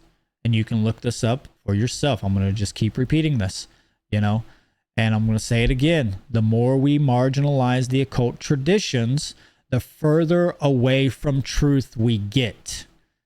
And I see that there are people in the freedom movement currently who absolutely stay clear of occultism. They think they're going to bring about freedom without understanding natural law, which is embedded in occultism. And it can never be. It will never be, and it can never be. I would also like to point out that the explanations that I'm giving here are very simplistic explanations, and that there is a plethora of complexities behind each of these traditions that I highly advocate for any seeker or any interested party of the occult traditions to dive into. All these traditions have so much amazing knowledge that can unravel the understanding of yourself. And as an example of this, the next one is Cabala, which is one of the oldest of the mystery traditions. And it is an extremely fascinating study, that is for sure, and also practice.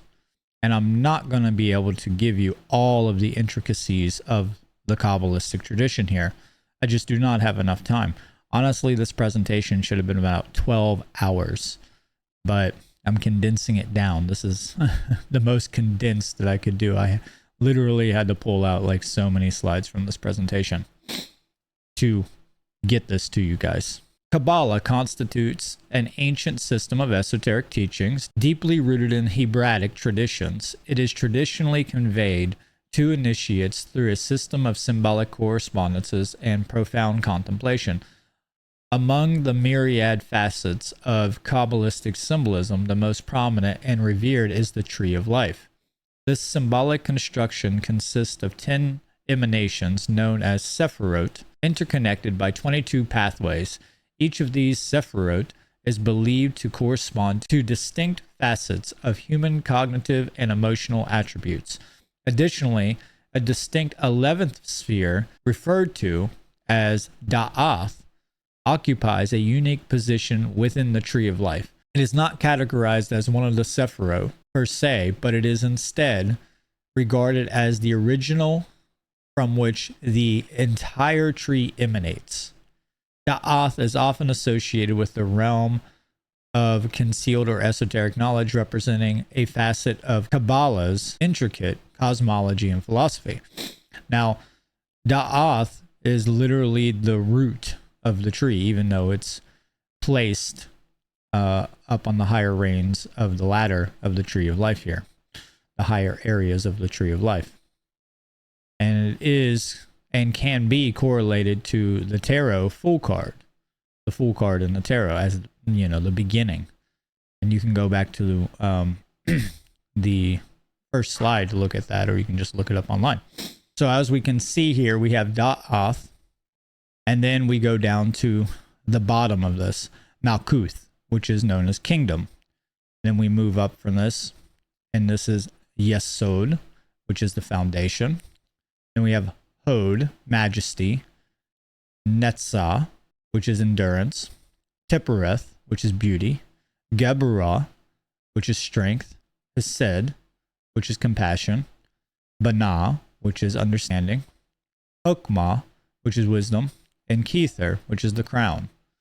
Now, this also represents the 7 chakra system, which I will explain in a second.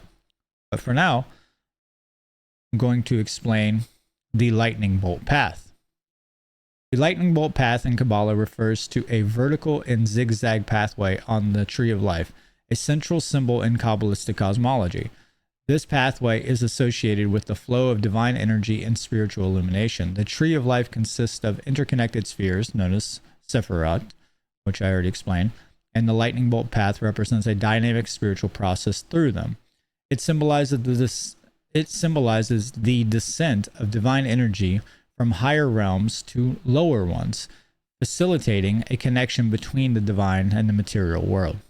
So it actually starts at the top, at the crown, and then it comes downward in a zigzag pattern from Kether to Hokmah to Binah to Hesed, Gibberah, Tithareth, Netzah, Hod, Yesod, and then to Malkuth. This is literally the idea of head in the clouds and feet firmly on the ground. As we can see here, the colors correlate directly to the Vedic chakra system, red being the root, and then moving on up all the way to the crown. And the duality of these, the left and right, let's say, like Geburah and Hesed, representing the throat chakra, are meant to be unified. Just like in alchemy, these opposites are actually one. In the Kabbalistic tradition, we have the central character known as Adam Kadmon, who's a central concept in Kabbalah representing an idealized and abstract prototype of humanity. It serves as a divine blueprint or template for the entire cosmos, encompassing both the spiritual and material realms. Adam Kadmon is not an individual person, but a symbolic representation of the structure and emanations of the divine, often associated with the Sephiroth, which are attributes of God. It emanates from the ultimate unknowable aspects of God, known as Ein Sof, and represents the first revelation of the divine will. Now, obviously, I'd like to dive deeper into Cabala, and really you can't understand any of these traditions without understanding some of the corresponding traditions, which is leading me to the next one, which is tarot. Now, both of these traditions are extremely amazing to dive into, and I cannot get into enough of these. I literally had to cut out most of the slides for these two traditions because there's just so much to go over. And I wanted to condense this to try to get to the last two things that I wanted to bring to the table. But I want to bring tarot into this as well, because tarot is also one of the most powerful traditions out of all the occult traditions. And let's define the tarot. The tarot tradition is a rich tapestry of symbolism woven into a deck of 78 cards that serves as a means to convey profound truths about our inner selves and the universal principles governing the cosmos. This deck comprises two primary components, the major arcana and the minor arcana. Within the major arcana, there are 22 cards, with 11 focusing on the aspects of the human psyche and 11 delving into the realm of natural law. Complementing these are 56 cards of minor arcana, which are further divided into 4 suits: wands, cups, swords, and coins, also known as pentacles. Each suit comprises cards ranging from ace through 10, along with an additional 4 court cards for each suit. Regrettably, in contemporary society, the tarot is often misconstrued as a mere tool for fortune tellers. However, for those who delve into its depths, the tarot is far more than a superficial divinations tool. It embodies a profound and multifaceted system where subconscious correlations, archetypal symbols, and the hero's journey converge. Traditionally, the tarot has been regarded as a sacred and esoteric instrument, a means of conveying profound truths that transcend conventional modes of communication. It transcends mere fortune telling, offering a symbolic language that can speak directly to the depths of the human psyche. Like a visual narrative, the tarot deck, when thoroughly explored, unfolds a story that transcends words, speaking to us on a level that resonates with the collective human experience. Embedded within the tarot's imagery are archetypes that tap into the universal aspects of the human condition. These archetypes, drawn from the wellspring of our collective subconscious, allow us to explore the hero's journey, the timeless narratives of personal growth, transformation, and self-discovery. Through the cards, we embark on our own heroic quest, encountering trials, triumphs, and revelations along the way. So the main thing here is that yes, you can use the tarot card for divinations, but it's considered to be a really low level use of the tarot. And this is what is most commonly used for in our modern day. The proper use of the tarot is to inspire people to understand themselves better, not just to predict the future. It is intended to aid you as a tool symbolically in your journey to understand the occult nature of yourself and the universe. The four suits of tarot can be correlated to the four elements. We have Ace of Swords, or just swords, which represents air, intellect, or mental plane. We have the Pentacles, which represents earth, which also can be corresponded to gift, manifestation, projects, prosperity, material plane. We have Wands, which represents fire, which also represents actions or the plane of will. Then we have water, which represents emotion or the emotional complex, which represents the plane of spirit. And water is correlated to cups. Now, this is a little correlation to the Kabbalistic tree. Cabala and tarot kind of go hand in hand, and you really can't understand one without the other. And honestly, this goes with a lot of these traditions, because you notice they all overlap. So we have the Kabbalistic tree on the left, and then we have the four planes of the Kabbalistic tree. The bottom plane, which represents earth, is Azia, the physical world or material plane. Yetzirah is the one above it, which represents the three Sephirot, which is the formative world or mental plane. And then Bria, which is the creative world or emotional plane, which represents water or cups. And then Atzuluth, I believe, I could be mispronouncing that, but I believe that's how you pronounce it, which is the archetypal world or plane of will. And this represents fire or the plane of wands. So I just wanted to give a quick example of this. Now you can really get deep with the tarot and the Kabbalah. You can do a tree of life spread, and it can unveil and reveal so much about yourself and about the condition of humanity. And I highly recommend people who are interested in the occult to get themselves a tarot deck. A lot of people say that you can only be gifted a tarot deck. And, you know, my first one was gifted to me as well. But I don't think there is any kind of negative thing that's going to come to you because you happen to go buy a tarot deck for yourself. A lot of other people have the taboo in tarot, which is that you can't read your own tarot. And that's just hogwash and superstitious crap that you just do away with that. They're both just superstition. And what you really need to do is just use these properly to enhance your consciousness. Now, this is also one of the oldest traditions, even though a lot of people wouldn't consider it to be one of the oldest traditions. But Freemasonry is a tradition that goes all the way back to pre-dynastic Egypt, going back into totemic sociology or to ancient totemic societies. And it was not called Freemasonry then. So all the rites and rituals of Freemasonry have evolved from ancient totemic rites and rituals. And I consider it to be the oldest of all the traditions from my studies. Take that or leave it. There is a difference between the lodge system and the tradition itself, and I will get to that as I move forward here. And it is true that the lodge system did not exist into our ancient past.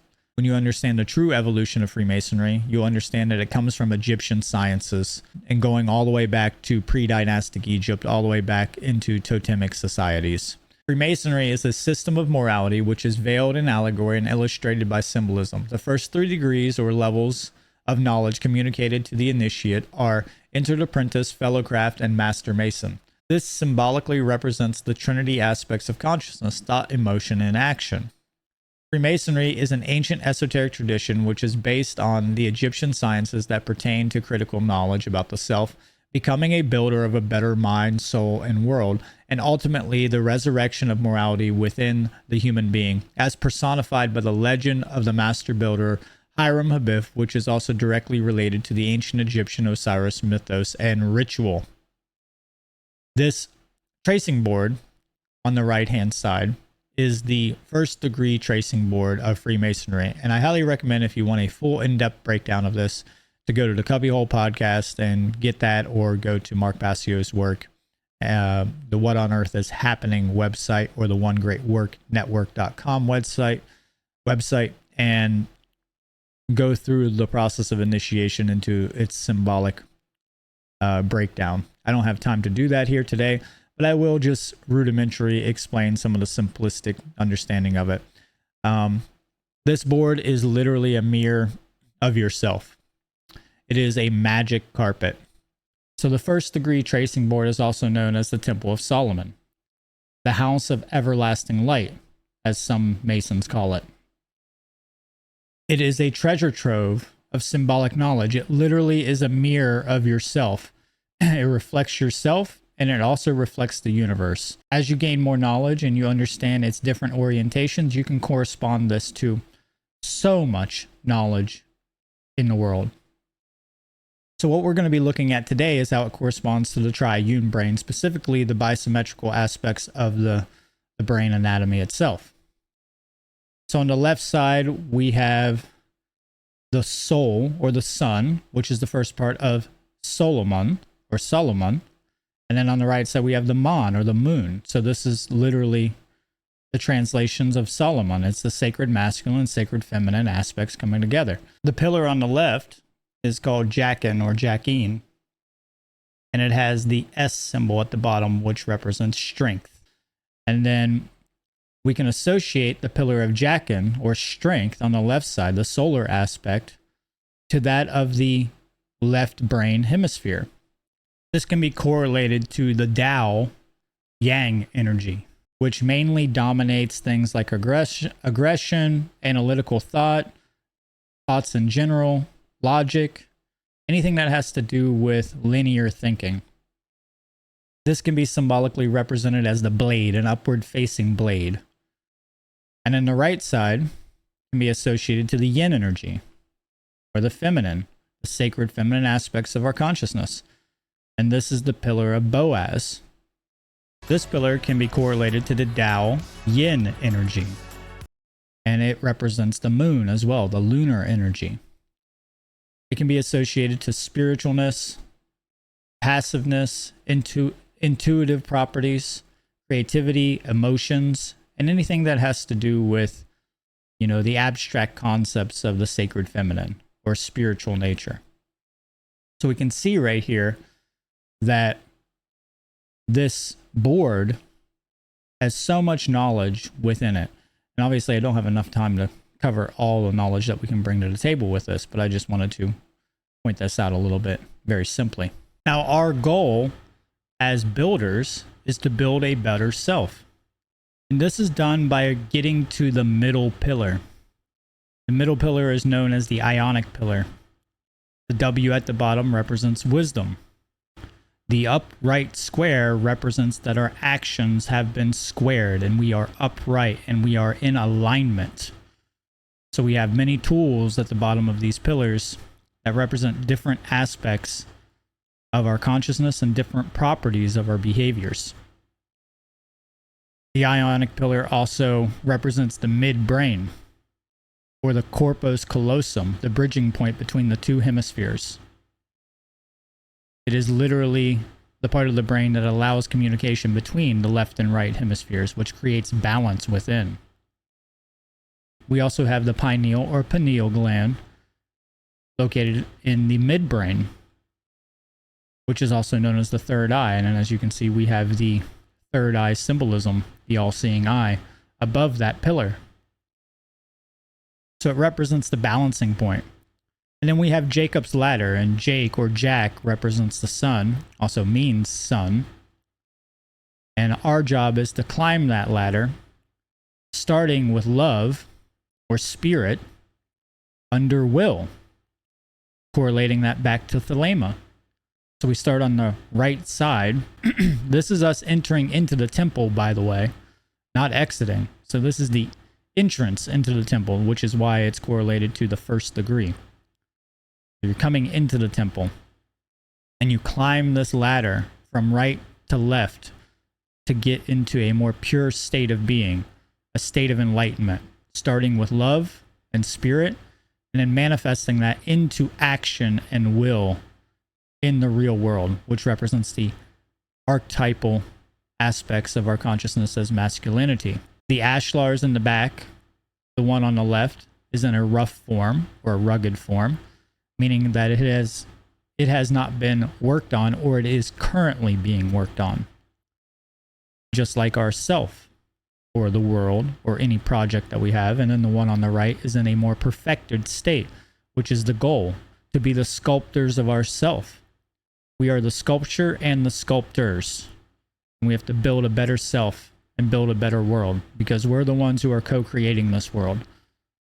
And that's what this is really about. Free builders. We are free builders. And there's also a little bit of wordplay here with Freemason, which is free Ma sons. Ma represents Ma'at, and sons represent not only the action aspect, but also the sons of Ma, the sons of the sacred feminine. So there's a lot to this. One more thing I can bring to the table here before we move on is the entrance of the temple has their checkered board floor always, and this is where we always start out. It represents ignorance in many aspects, or nescience. It can also represent black and white thinking, knowing and unknowingness, or not knowing where to go, being clumsy. It can represent the conscious mind and the unconscious mind. But it is the ground floor and is where we all start from.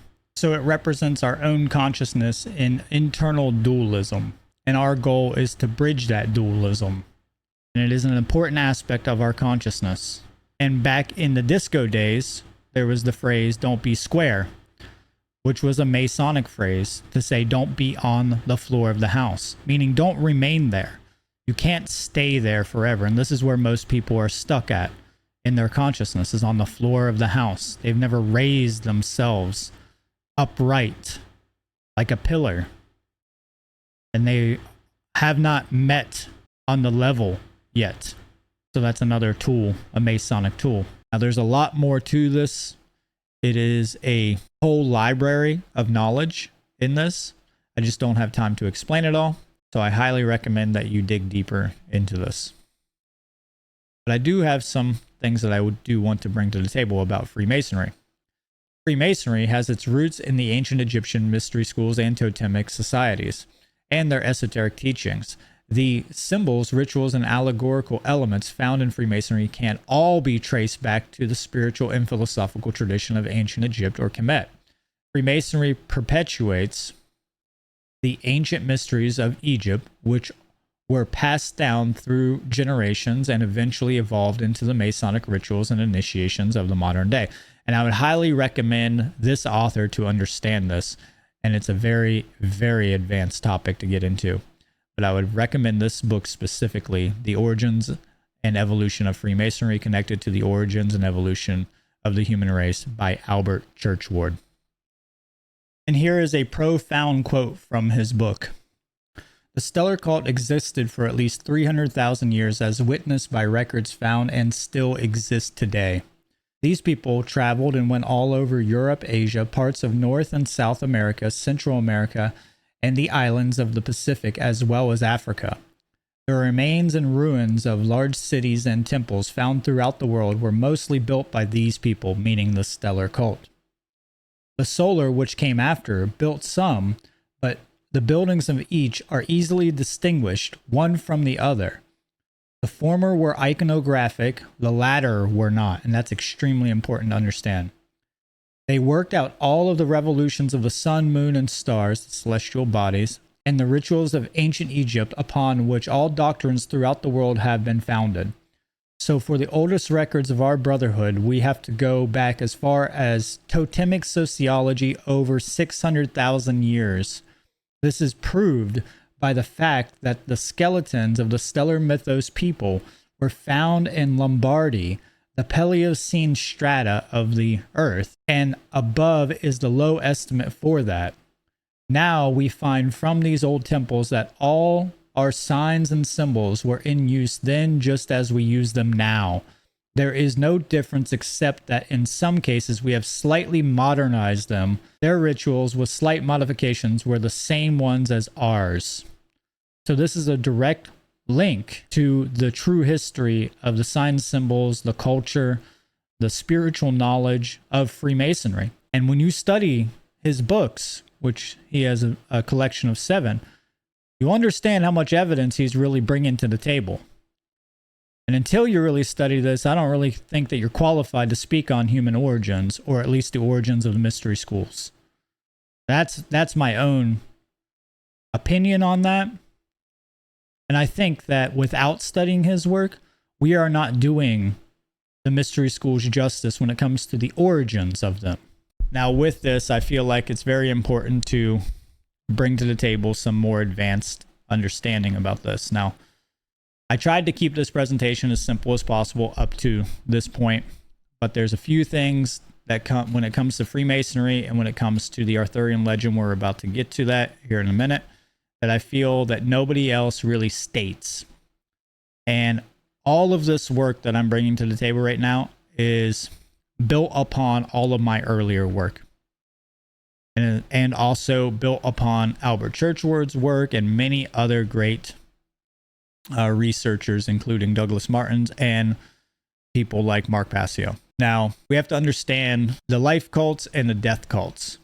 The life cults or hero cults come before the death cults, or the mythology came before the eschatology. Eschatology, pretty much in the most simplest form, means the final place of the soul, the final resting place of the soul, or what comes next. Life cults or hero cults, also known as hero cults, are ancient religious or spiritual practices that venerate heroic figures, legendary ancestors, or deify individuals. These cults often focus on celebrating life heroism and the achievement of revered individuals. In many cases, these heroes are believed to have transcended ordinary human limitations, and their stories inspire and uplift their followers. They emphasize positive attributes such as courage, virtue, honor, and resilience, and contribute to the formation of cultural and societal or social identity.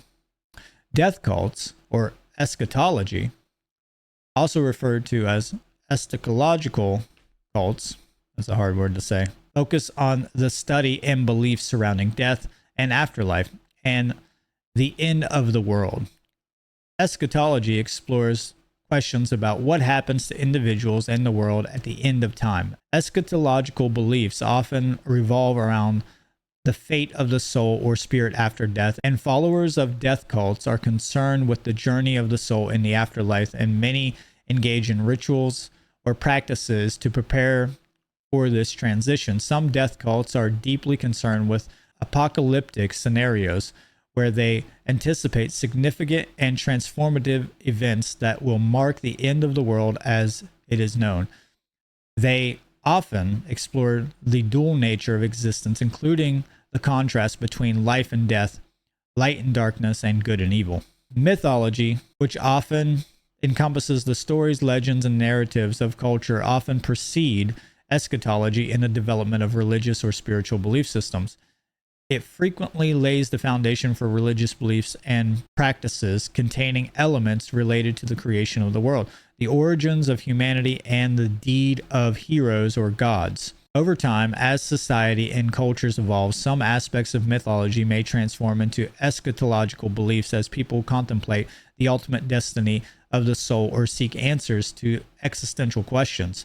Elements of mythology may continue to coexist with eschatological beliefs or systems, reflecting the complex and evolving nature of religious and spiritual thought.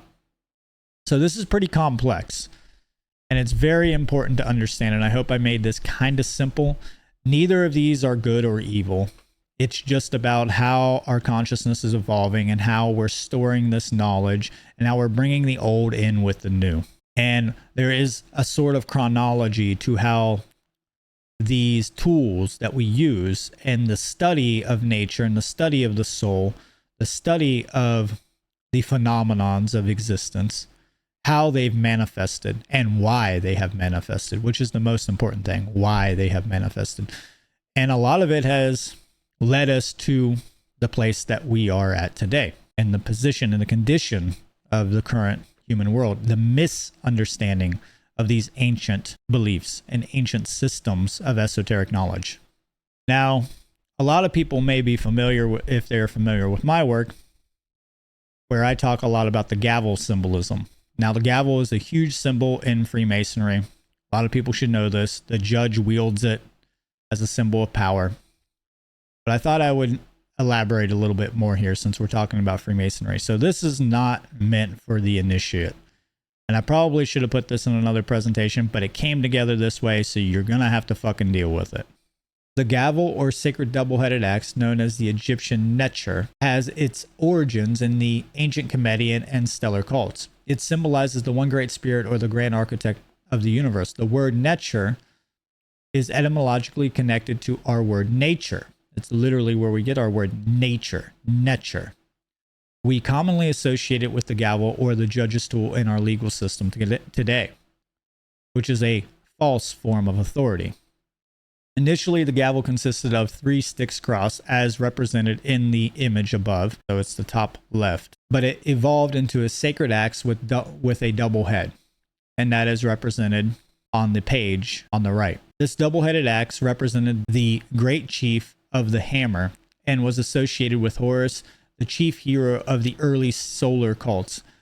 Later, it represented Horus of the double horizon, or the cleaver of the way. It has 7 points, 6 outer points forming a star, and a central point symbolizing the all-seeing eye, or the divine eye of providence, or the one great spirit, or the source of all things, the truth. It also can be a symbol for the truth, the source.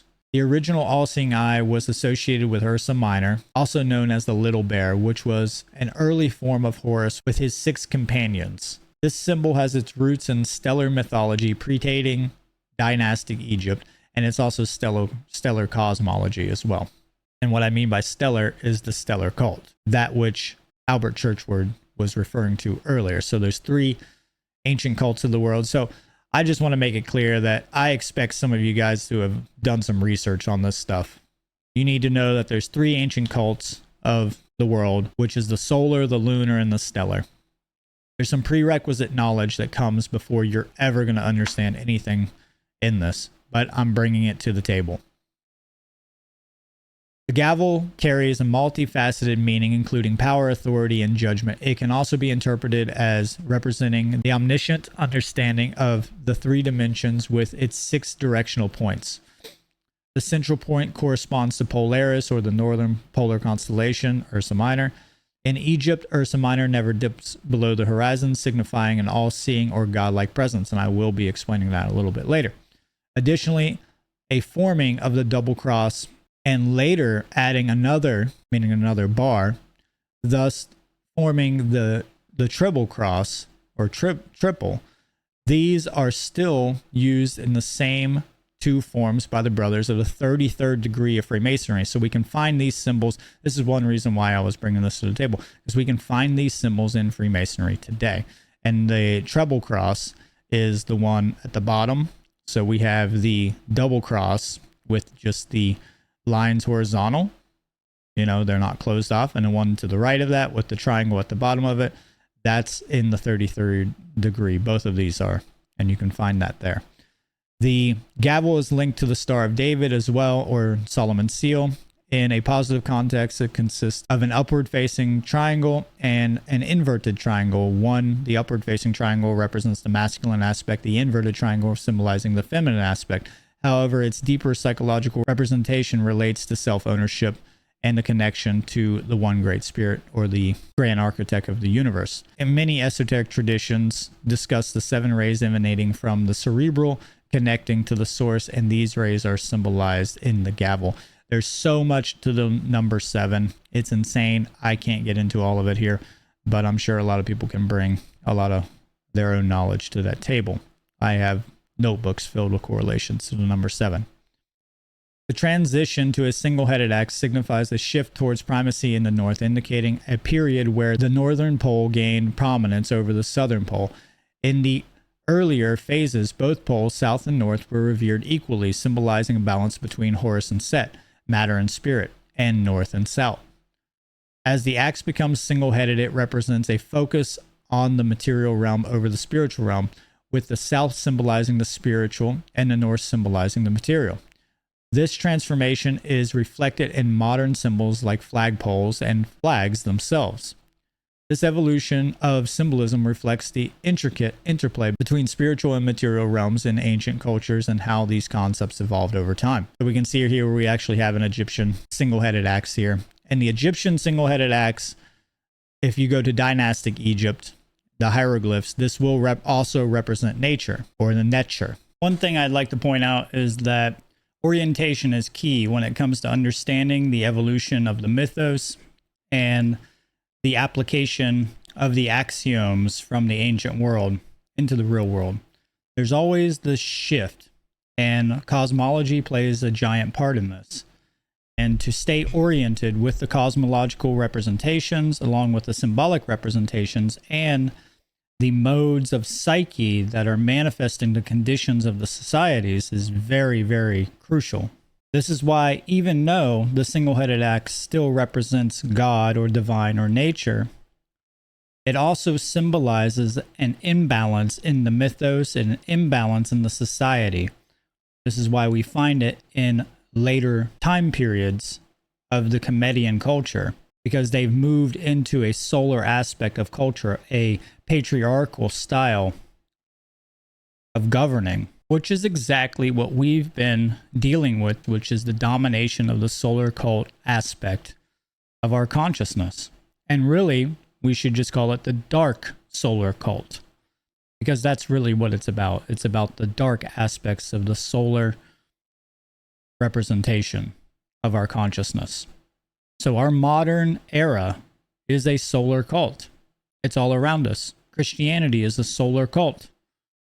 It's everywhere. Politics is based on the solar cult rituals and traditions. It's all solar cult. And you'll start to see that when you start to unveil and understand this symbolism. So moving on from that, the symbol of Freemasonry literally is the all-seeing eye. It is the main symbol of Freemasonry. We see it everywhere in culture. It's in movies. It's spoken about in music. It is all over the place. It is in all esoteric traditions as well. The stellar people, or the stellar cult, initially revered the southern pole with Set as their primary deity, symbolizing the spiritual aspect of nature. As their mythology evolved, Horus eventually became the primary deity of the north, representing the material realm. From the Nile Valley, both the southern and northern circumpolar constellations were visible. However, as they left Egypt, the southern polar star dipped below the horizon, leading to the symbolism of the all-seeing eye, where the eye signifies the eye of Horus within the northern polar constellation. The northern pole star never sinks below the horizon, was perceived as omniscient, or the all-seeing eye, like I said before. This concept was associated to the one great spirit, or the grand architect of the universe, as all celestial bodies in the visible sky revolved around this central point. This understanding is reflected in the first degree tracing board of Freemasonry, where the all-seeing eye is positioned over the central pillar, not the left pillar, representing the solar archetype. Before Horus was linked to the sun, he held significance as a deity of the northern pole star. So what's being said here is that the Egyptians could see, or the Comedians, the ancient stellar cult, could see both the northern and southern polar constellations, and as they migrated and as they exodus out of their native areas, the southern pole star dropped below the horizon, representing death and the dive into the spiritual realm. And then the northern pole star took prominence, which represented the all-seeing eye, and everything else just revolved around it. That was it. You know, that's where this symbol comes from. That's one of its origins. And I think it's probably its oldest origins of this symbol. And I would, like I said, recommend going to Churchward to understand this more. Now, more on Freemasonry, right? So in Freemasonry, we have Hiram Abiff, who is also known as the Widow's Son. Hiram Abiff is a central character in Masonic lore, particularly in the Master Mason degree, which is the third and final degree of craft masonry. He is portrayed as the chief architect and master builder of Solomon's Temple in Jerusalem. According to the Masonic legend, Hiram Abiff possessed valuable architectural knowledge in the plans for the temple. He was entrusted with the construction of the temple, and his role was crucial in its completion. Hiram Abiff is known for his unwavering dedication to his craft and his commitment to preserving the secrets of masonry, even when faced with adversity. The allegory of Hiram Abiff in Freemasonry is a symbolic narrative that conveys important moral and philosophical lessons. Hiram Abiff is portrayed as the master builder of Solomon's temple. Like I said, when the three unworthy apprentices demand for the Masonic secret, or the secret word, that's also what they were demanding for, the word of God, from him, and he refuses, they conspire to force him to reveal these Masonic secrets, resulting in his tragic death allegorically. Hiram Abiff's death symbolizes the loss of wisdom and knowledge, and his recovery becomes a central quest for truth and enlightenment. His symbolic resurrection represents the preservation of Masonic teachings and the eternal pursuit of knowledge and moral enlightenment. And over here on the side, we have the depiction, the coffin, which represents the third degree. On the far right, that is the third degree tracing board of Freemasonry. And then to the left, it's another version of the tracing board with the allegorical Jesus or Hiram in the coffin, who is being raised. Now, the orientation of this board is extremely important, whereas the first board, the first degree board, I know we skipped over the second, but I didn't have time to put all that in here. The middle pillar, or the ionic pillar, right above the all-seeing eye, is east, and below that is west. So it's the opposite of what this board is representing. The dominant feature on this board is obviously the coffin, and the coffin, the head of the coffin, is notably in the west, and the feet in the east. This is a traditional form of burial facing the rising sun.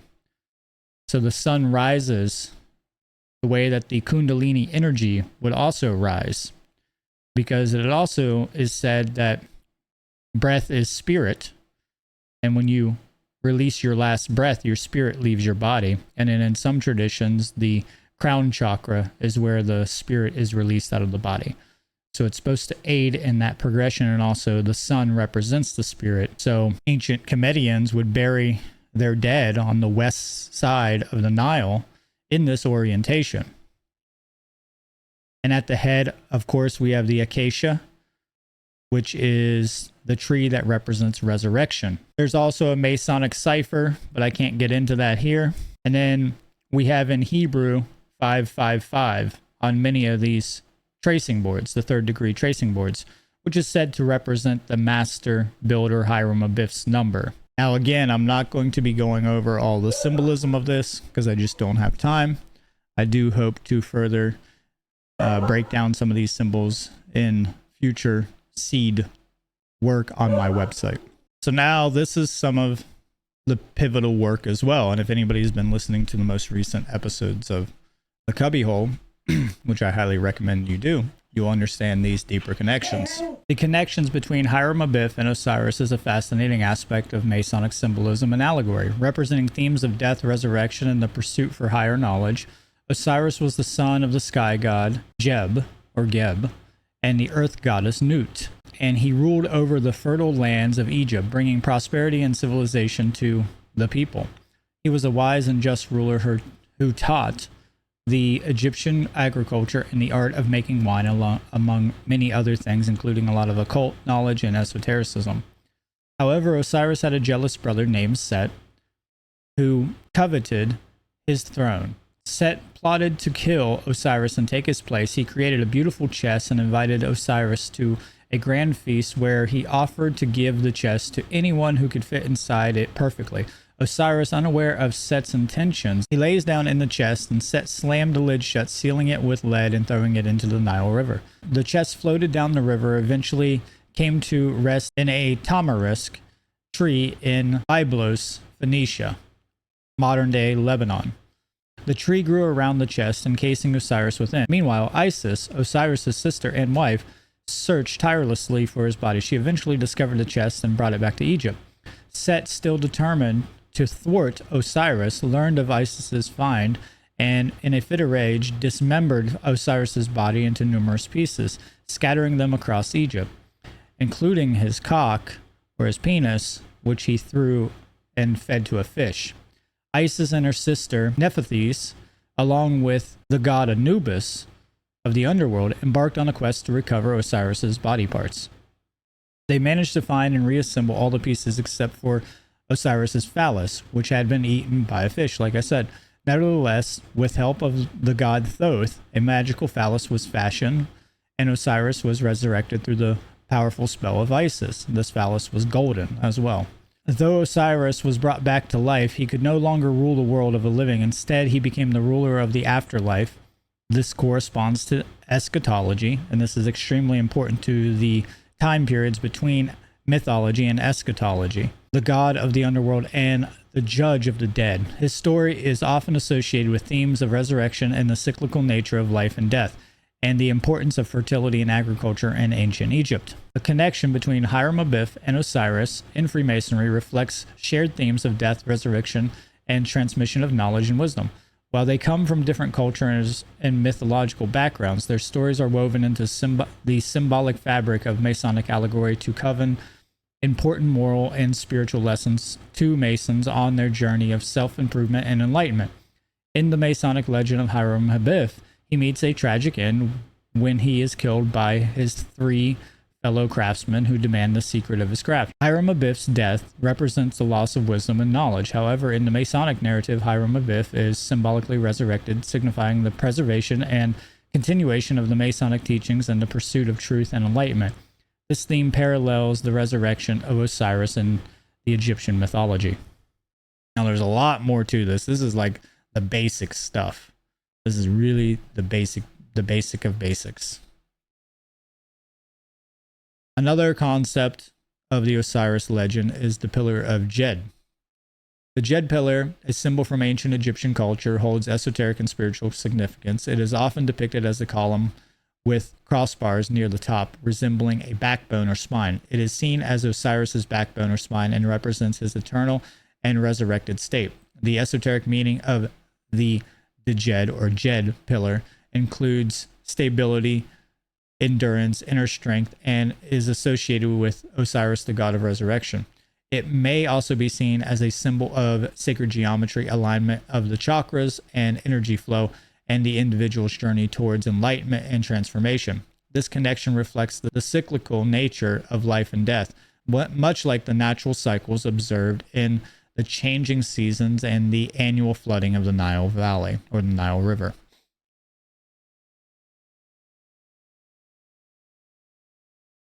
Okay, moving on to the next correlation here. I wanted to bring another interesting variable that I never see a lot of people talk about, but here is a connection to not only Rosicrucianism within Freemasonry, but also the Egyptian mythos as well. So in the Scottish Rite, which is one of the appendant bodies of Freemasonry, offering additional degrees beyond the first 3 degrees, as I talked about earlier, the 18th degree is known by various names. Sometimes it is called Sovereign Princes of Rosicrucians, Prince of the Rosicrucians, the Herodin or Herodin, and Knight Rosicrucians or Knights of the Eagle and the Pelican. Now, this is the symbolic representation that is usually associated with this degree, which you can see right off the bat. We have the Rose Cross, we have the compass, which represents higher thought and the emotional aspects. And we have a pelican and 7 pelican babies, which are feeding off of its own blood. We have vines growing up around the cross, and we also have the acronym INRI, or INRI, at the bottom. The name pelican finds its roots in ancient Greek word pelican, which itself is derived from pelekes, signifying axe, which is really important. I told you that axe was going to come back around, which is kind of interesting because we also have 7 at the bottom. And actually, if you consider the pelican mother as the 8, we have 78 also correlating back to the tarot. So we have the 7 and the 8. And just to add a little, extra knowledge here in musical notation, we go from A to G, which is 7, and then the next octave, which starts back over at A again, is the 8 or the 1, the completion. So So that 7 is extremely important. In classical times, this term was attributed to both the pelican and the woodpecker, abbreviation for the Latin phrase igni natura renovator integre, which translates to by fire nature is renewed, like the phoenix. The image of the pelican is often depicted as piercing its breast to provide sustenance, blood for its 7 young pelicans nestled beneath it. I don't know if the babies are called pelicans or not. This symbolism extends to represent the philanthropists and reformers who have selflessly dedicated their lives for the betterment of humanity. It serves as a powerful reminder of boundless generosity, especially towards those who are vulnerable and in need. Furthermore, the pelican symbolizes the abundant benevolence of nature from which all living beings draw their sustenance. Consequently, when the pelican and the eagle are portrayed together, they embody the idea of profound wisdom and unwavering devotion, balance. But as you can see, it represents nature, and technically the cross is a form of the axe as well. This all correlates back to that gavel symbol and the stellar cult. And then also it's the 18th degree, right? So as I was talking about earlier, we have the 1 and 8, the 18th degree. So to end this section on Freemasonry, I bring you Albert Pike, the author of Morals and Dogma. Freemasonry is the subjugation of the human that is in man by the divine, the conquest of the appetites and the passions by the moral sense and the reason, a continual effort, struggle, and warfare of the spiritual against the material and sensual. It's very, very important. So the next section is the Arthurian legend. This is the final section of my presentation. There's a lot to this section, and I hope to shed some deep, profound insight into the hero myth and the importance of the Arthurian tale, and hopefully get some of you kind of interested in doing some research on it, because I do feel that nobody does enough research on the Arthurian legend. In the Arthurian legend, we encounter a quintessential hero, King Arthur, a figure whose mythos embodies the ideal of chivalry, bravery, and the pursuit of noble quests. Arthur, like the legendary heroes of old, he is a legendary hero of old, draws the sword Excalibur from the stone, signifying his divine quote-unquote right to rule, and embarks on a quest for the Holy Grail, a vessel said to hold the elixir of immortality. His noble companions, the Knights of the Round Table, exemplify various facets of the hero archetype, from the valorous Sir Lancelot to the wise Sir Gawain. The hero mythos, a narrative template as old as humanity itself, transcends cultural boundaries and resonates deeply within all of us. It tells of an ordinary individual who is called to adventure, face trials and tribulations, acquires wisdom and strength, and ultimately returns to their community with newfound gifts to share. This monomyth, famously outlined by Joseph Campbell, mirrors the hero's journey we find in Arthurian legend, but extends its roots far beyond medieval Europe into totemic societies. To connect these themes to Egyptian mythology, we delve into the mystical realm of Osiris, the god of the afterlife and resurrection once again. Just as Arthur seeks the Holy Grail and faces the challenge of a quest, Osiris' journey is akin to the hero's journey, with resurrection as the ultimate boon. The Arthurian legend is a complex and multifaceted narrative that has captivated scholars and enthusiasts alike due to its rich history, esoteric elements, and symbolic significance. It is deeply rooted in the hero mythos, particularly that of the solar hero archetype. The challenges in researching and understanding the Arthurian and Grail legends lies in the incorporation of diverse and sometimes seemingly contradictory elements. These elements include Celtic and Christian influences, which are present in various versions of the legend. Researchers have debated whether the Grail legend is fundamentally Christian or has its origins in pre-Christian tradition. One perspective argues that the Grail legend is essentially a Christian and ecclesiastic story, relying on written literature to support this view. Conversely, another viewpoint emphasizes the preservation of folklore or more ancient totemic ideas and elements within the tale, and the rituals often pointing to their kinship with Celtic traditions. According to this perspective, the story's origins are non-Christian and rooted in more ancient folklore. And to kind of understand this, you really have to understand From Ritual to Romance by Jesse L. Weston. The theory of Christian origins encounters difficulties in proving the existence of a legend concerning Joseph of Arimathea and the Grail, as there is no evidence of this story outside the Grail literature. The origins of the Arthurian legend are shrouded in mystery and the occult, making it challenging to ascertain its true age and roots. Nevertheless, certain prototypes and symbols within the legend, such as the Wasteland, the Fisher King, and Hidden Castle, with its solemn feast, can be traced back to earlier mythologies, traditions, and totemic societies. To delve deeper into this subject, scholars and enthusiasts are encouraged to explore various resources, including Joseph Campbell's The Hero with a Thousand Faces, Jesse L. Weston, From Ritual to Romance, and J.G. Fraser, The Golden Bough. These works provide valuable insight into the hero myth and its connections to ancient cultures and rituals. And I have read all of these, obviously, many, many times. They're not just books that you just read once, you know, especially Fraser over here, a study of magic and religion. Yeah, I mean, it's insane how much knowledge is there. You have to, it's a constant study, it's a lifelong study. In the esoteric realm of myth and symbolism, the Arthurian legend and the hero mythos reveal themselves as vessels carrying profound metaphysical insight, connecting the human psyche to the cosmic order. When we delve into the deeper depths, we uncover hidden layers of meaning that resonate with the mystical traditions of ancient Egypt. Arthur, the once and future king, represents the eternal soul's journey through the cycles of incarnation. His drawing of Excalibur from the stone symbolizing the awakening of the inner divine spark within the human soul, the sword of truth that cuts through the illusions of the ego, material world, and slavery. This mirrors the Egyptians' belief in Ma'at, the cosmic order, and the soul's quest for alignment with the cosmic order. The Knights of the Round Table embody aspects of the self on the path to enlightenment. Lancelot, with his inner conflicts and affairs, represents the struggle between the lower and higher self, echoing the Egyptian concepts of the Ba and the Ka. The dual aspects of the soul. Sir Gawain, adherence to the code of chivalry, and his encounter with the Green Knight parallel the trials of the initiate seeking spiritual enlightenment. We're going to talk about the Green Knight later.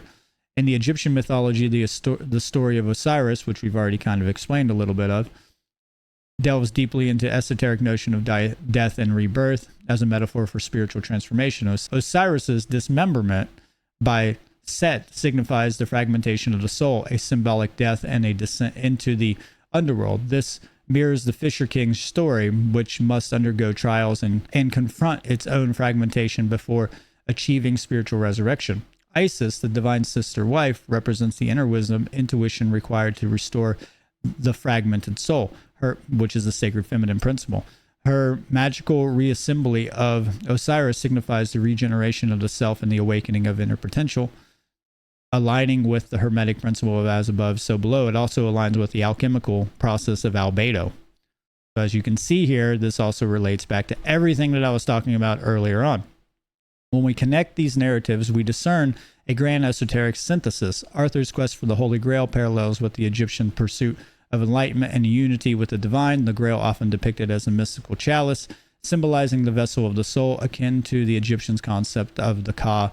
The hero's journey, whether in the Arthurian or the Egyptian context, becomes the spiritual path of self-realization, transformation, and ultimately transcendence. So, Rome, particularly the Roman Catholic Church, perceived pagan legends like the Arthurian narrative as the challenge to its growing spiritual dominance in Europe.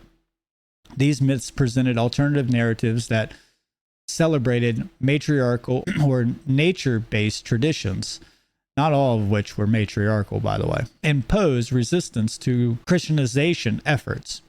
In response, the church employed strategies of co-optation and adaptation and ultimately integration of elements of these legends into Christian frameworks while gradually diminishing their independent significance.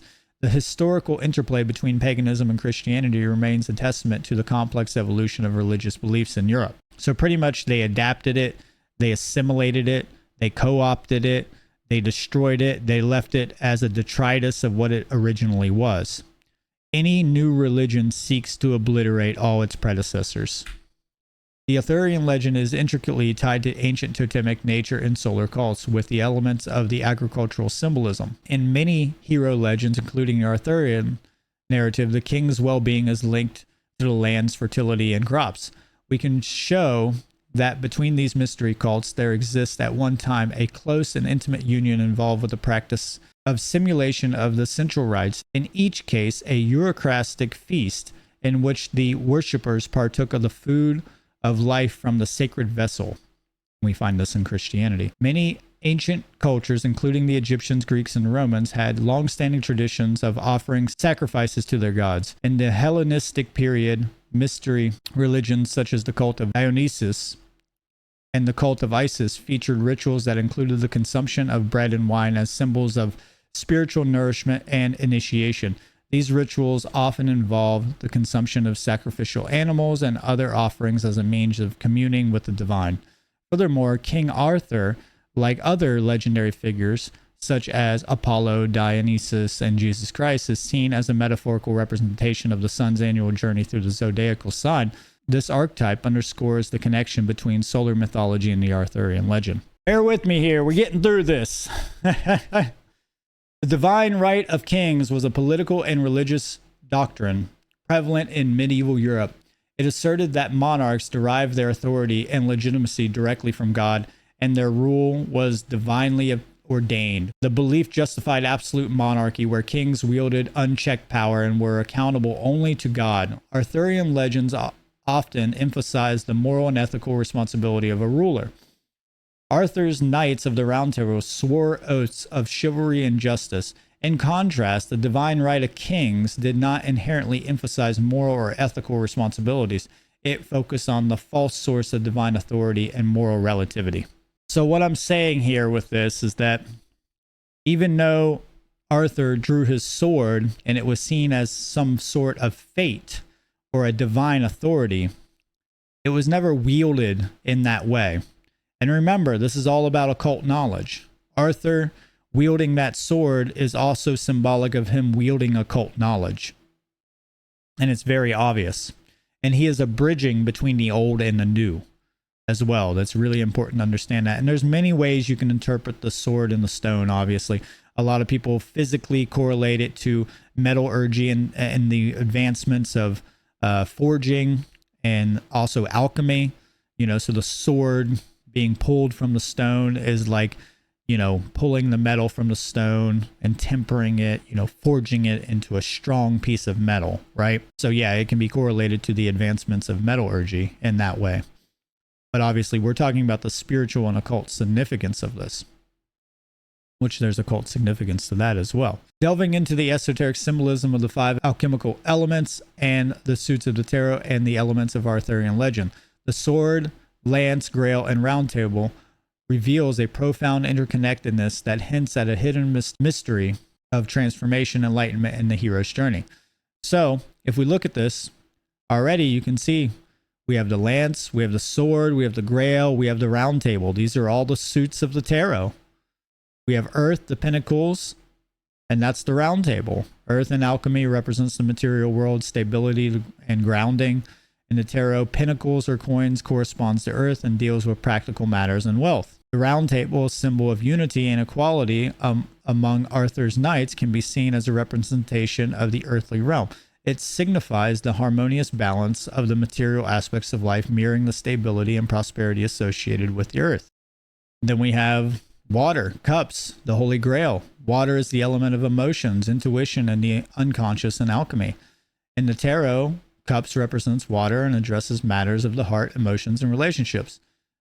The Holy Grail, a symbol of divine communion and spiritual fulfillment, can be seen as a representation of emotions and the intuitive realm, or the sacred feminine.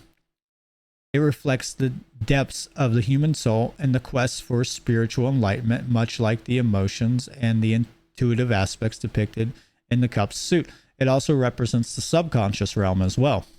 Air, swords.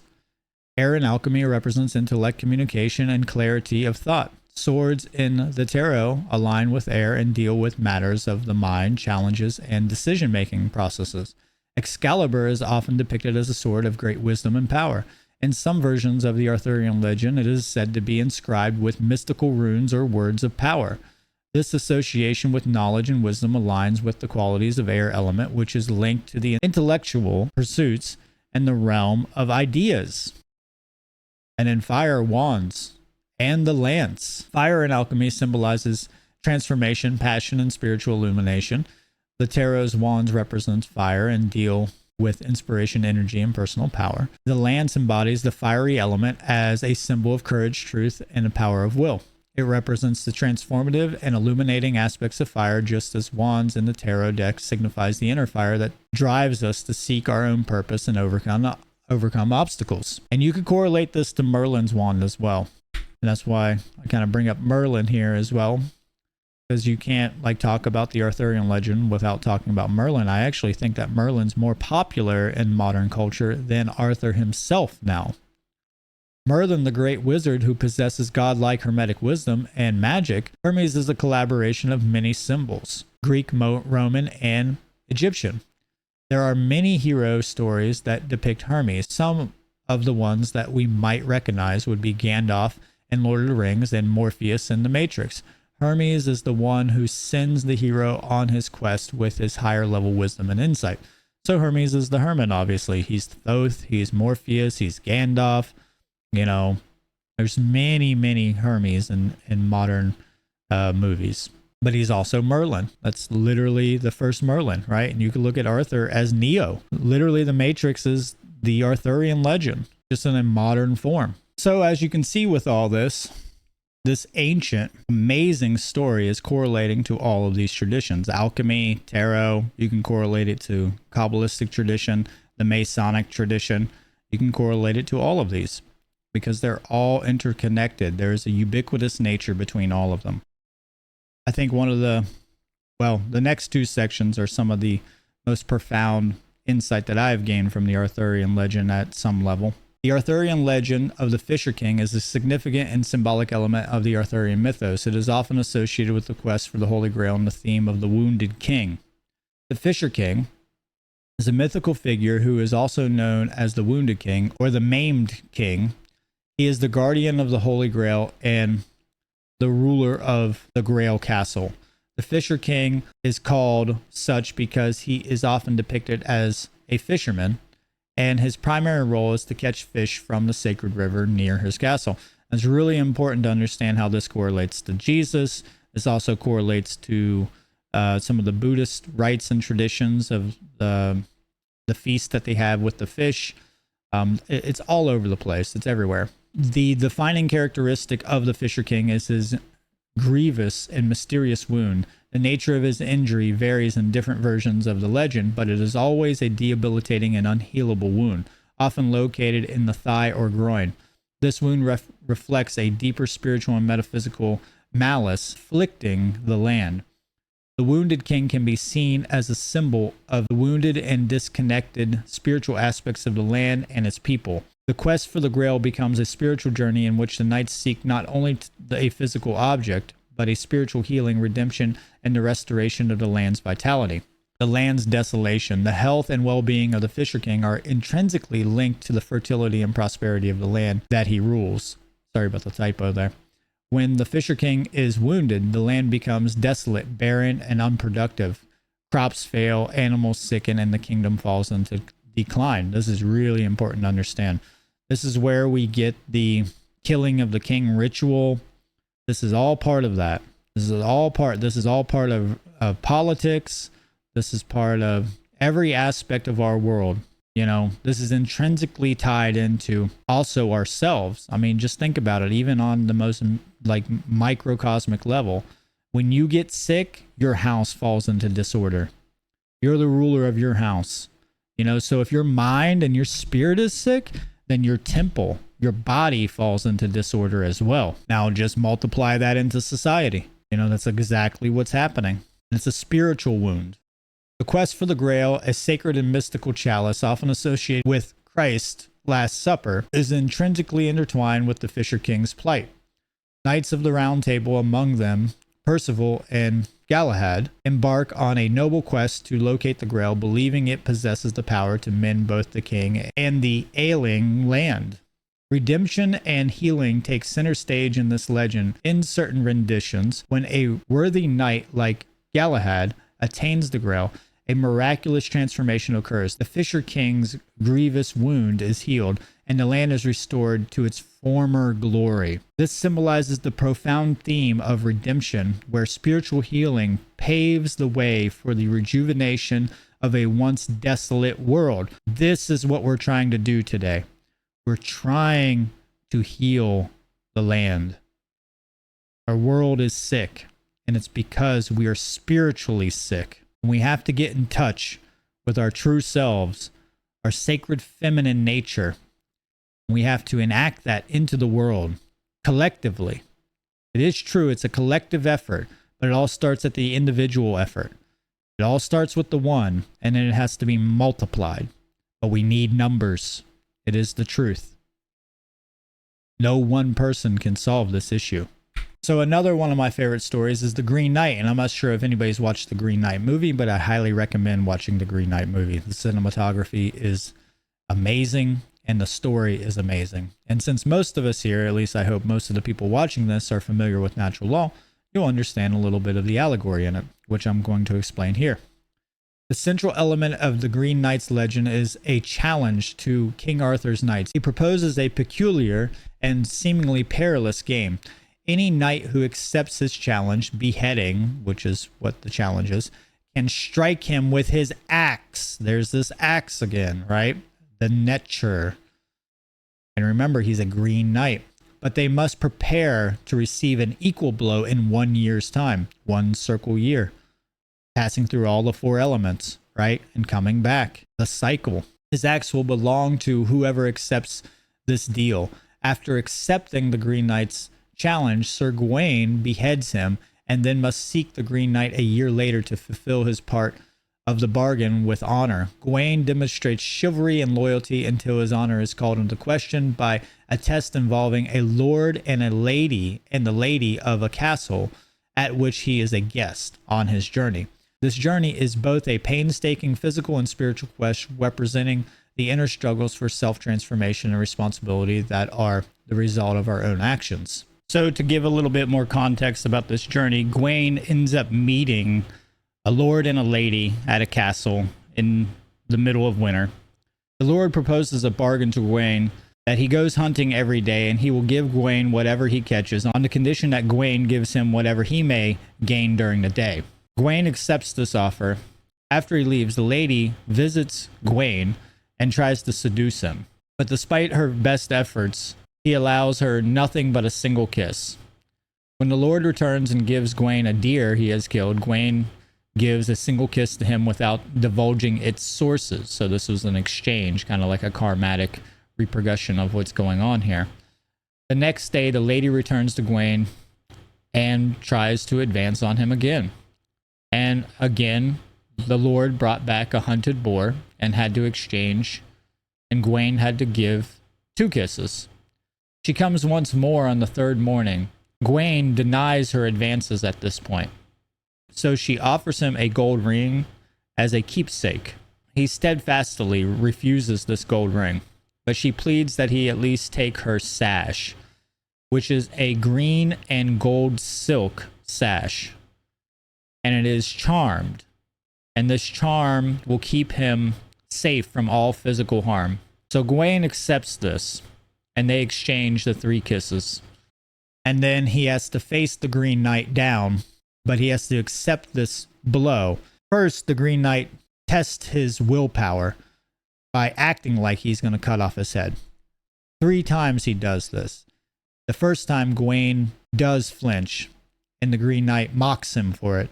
The second time, he does not, and then he confronts the Green Knight and says, "Get this over with," or something like that, and demands for him to finish this. And the 3rd time, he gets hit, but it only leaves a small cut. And the reason why it leaves a small cut is because of his failure with the lady earlier on. So he does receive consequences. But since he was honorable enough to accept this and honorable enough to eventually learn his lesson, he is protected by nature. Okay, that's what the sash also represents, as nature protecting him, because he finally gets the lesson. And this is why he's not decapitated, and he accepts it with honor. This enigmatic challenge symbolizes the trials and tests that individuals encounter on their spiritual journey, and a direct reference to natural law, and that our actions have consequences and we must be ready to embrace them. We reap what we sow, and that's what this is all about. We are reaping what we are sowing in the world right now. And it's only when we learn to embrace nature and confront it head on that we will have great aid come to us when we are bold. And that's what this story represents. I think it's one of the best allegorical tales of natural law that I've come across, is the Green Knight, especially since he wields the axe. And to wield the axe, to be the owner, right? And not necessarily like an owner as we think it, but the stewarder of nature, right? The nature. To wield that, you must go through this process. Nature must be obeyed before it can be commanded, as Francis Bacon once said.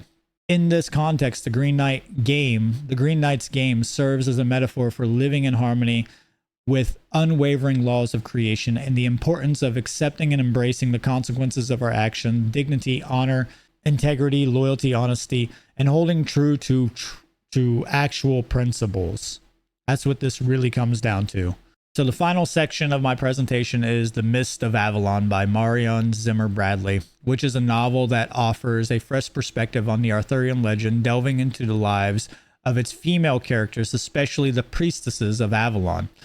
This narrative lens brings to the forefront various esoteric and mystical themes that are interwoven throughout the story. It's very, very pulled away from the Christianization that we usually see in the Holy Grail legends and the Arthurian movies that are put out into the modern day. Now, there's 3 movies that I highly recommend. It would be this one, because it comes from the perspective of the sacred feminine, especially the Celtic aspects of the Arthurian legend. The Legend of the Sword, Arthur and the Legend of the Sword. And then one of my favorites is King Arthur from 2008 with Clive Owen in it. And that one has a really good historical version where, you know, they're even wearing the implements properly. They're using the implements properly, and it has historically accurate time period. It's just a really, really good movie all around. But within the novel, there is a profound reverence for the divine feminine, exemplified through the worship of the goddess in her different aspects, such as the mother, the maiden, and the crone. This highlights the central theme of honoring the sacred feminine, a concept deeply rooted in many esoteric and pagan traditions. Drawing heavily from Celtic pagan beliefs and practices, the story immerses readers in rituals and veneration of sacred sites and a celebration of natural cycles of existence. These elements underscore the tension between pagan traditions and the encroaching influence of Christianity, and that's really what we're going to see in this movie and in this book. The movie is amazing. I highly recommend it. But we can correlate this to the High Priestess of the Tarot. As the story progresses, it becomes evident that the era of the goddess worship and the pagan traditions is waning. The Roman Empire has embraced Christianity, and the new faith is spreading throughout Britain. This transition symbolizes the shift from a matriarchal or nature-based spirituality to a patriarchal and monotheistic beliefs of Christianity. The character of the Lady of the Lake, who represents the goddess and the spiritual traditions of Avalon, undergoes a profound transformation. She recognizes that her time is coming to an end and that the Christian God is gaining dominance. This realization is deeply emotional and symbolic of the fading of the old ways. One of the most striking scenes in the novel is the ritual at Stonehenge. Here, the priestess of Avalon, including Morgane, form a final ritual to bid farewell to the goddess and the old pagan traditions. The old temples and the sacred sites are abandoned and repurposed for Christian worship. The death of the goddess in the midst of the Avalon serves as a powerful allegory for the broader historical and cultural shifts occurring during the Arthurian era. It reflects the complex interplay between ancient pagan beliefs and the rising influences of Christianity, offering readers a thought-provoking exploration of spirituality, faith, and the enduring legacy of the goddess within the evolving tapestry of human belief systems. It's not just human belief systems. It's really about the dark occult, and it's about the solar cult overlap of more ancient, more pure forms, and the obliteration, assimilation, and adaptation of all these into a new religious form that is getting us exactly what we're getting today. And we're going to close out with a quote from Jesse L. Weston. "The secret of the Grail I hold to be above all a human problem, a subject of profound human interest, and one which touches such deep springs of human thought and need that it requires to be handled by those whose interest lies in dealing with the workings of the soul as much as the expression of the literary intelligence." It's so important. And I don't think people really recognize how important this is and how it connects to everything we're trying to do. We're trying to change the world for a better. We're trying to fight against the iniquities and inequities of the world, and how this really connects to us, and how until we get back to pure forms and until we can dismantle all this dogma that prevents true knowledge and true wisdom from manifesting in a society and manifesting within each individual, then we're not going to get anywhere. And I'd just like to say, I don't think knowing natural law is enough, just because of how prevalent this kind of knowledge is in academia and scholarship. And until we really deal with these religious phenomenons and this religious issue, we're not getting anywhere, because it has to do with our true heritage, our lineage. It has to do with the evolution of our psyche. It has to do with the de-evolution of our species. We're not moving anywhere until we deal with these critical topics that are rooted in ancient Egyptian sciences, and the way back to ancient Egypt is through Europe. That's the way we get there. And you got to really get into the literature. So with all that being said, ladies and gentlemen, and distinguished guests and seekers of wisdom, thank you for being a part of this transformative and this amazing metamorphosis, this journey to find the truth and to help end slavery. Today at S.E.E.D 5, we've explored the mystical realms of the occult, embarked on heroic quest of the Arthurian legend, and delved into the profound wisdom of the sacred feminine principle. In our exploration, we've unraveled the tapestry of stigma surrounding the occult traditions. We've discovered that these paths are not dark or malevolent as everybody points them out to be, but they are a tool, and they hold the key to understanding ourselves and our world and the vast cosmos that surrounds us. Like Excalibur, the legendary sword that only Arthur could draw from the stone, we too have the power to wield a symbolic sword. A sword not of conquest, but of truth, prosperity, and justice. It's a call to action, a call to stand boldly in the face of falsehood and deceit, to foster prosperity for all, and to champion justice for the marginalized, which is all of us. We are all marginalized by the dark occult. Our sovereignty is marginalized by the dark occult. But let us not forget the sacred feminine principle, because it is the root. We must start first with love and then manifest into will, the nurturing and intuitive forces that balance the world. It is a reminder that power is not solely masculine, and that the harmony comes from embracing the duality within us and bridging those two sacred aspects of ourselves. As we delve into the mysteries of the occult, let us also connect our rich heritage, tracing it back to the ancient Egyptian sciences, where the profound wisdom forms the bedrock of all the occult traditions. Their mastery of the sciences, their understanding of the cosmos, and their spiritual insight have left an undeniable mark on human history and the human soul. As we leave this conference, let's carry these lessons with us. Let's be the torchbearers of change, warriors of truth, and protectors of justice. We are in service to truth. Let us embrace the sacred feminine and sacred masculine together, recognizing the strength that lies within both of them. And let us delve deeper into our own understanding of our heritage, lineage, and connection to each other. But do not forget that the sword is a double-edged sword.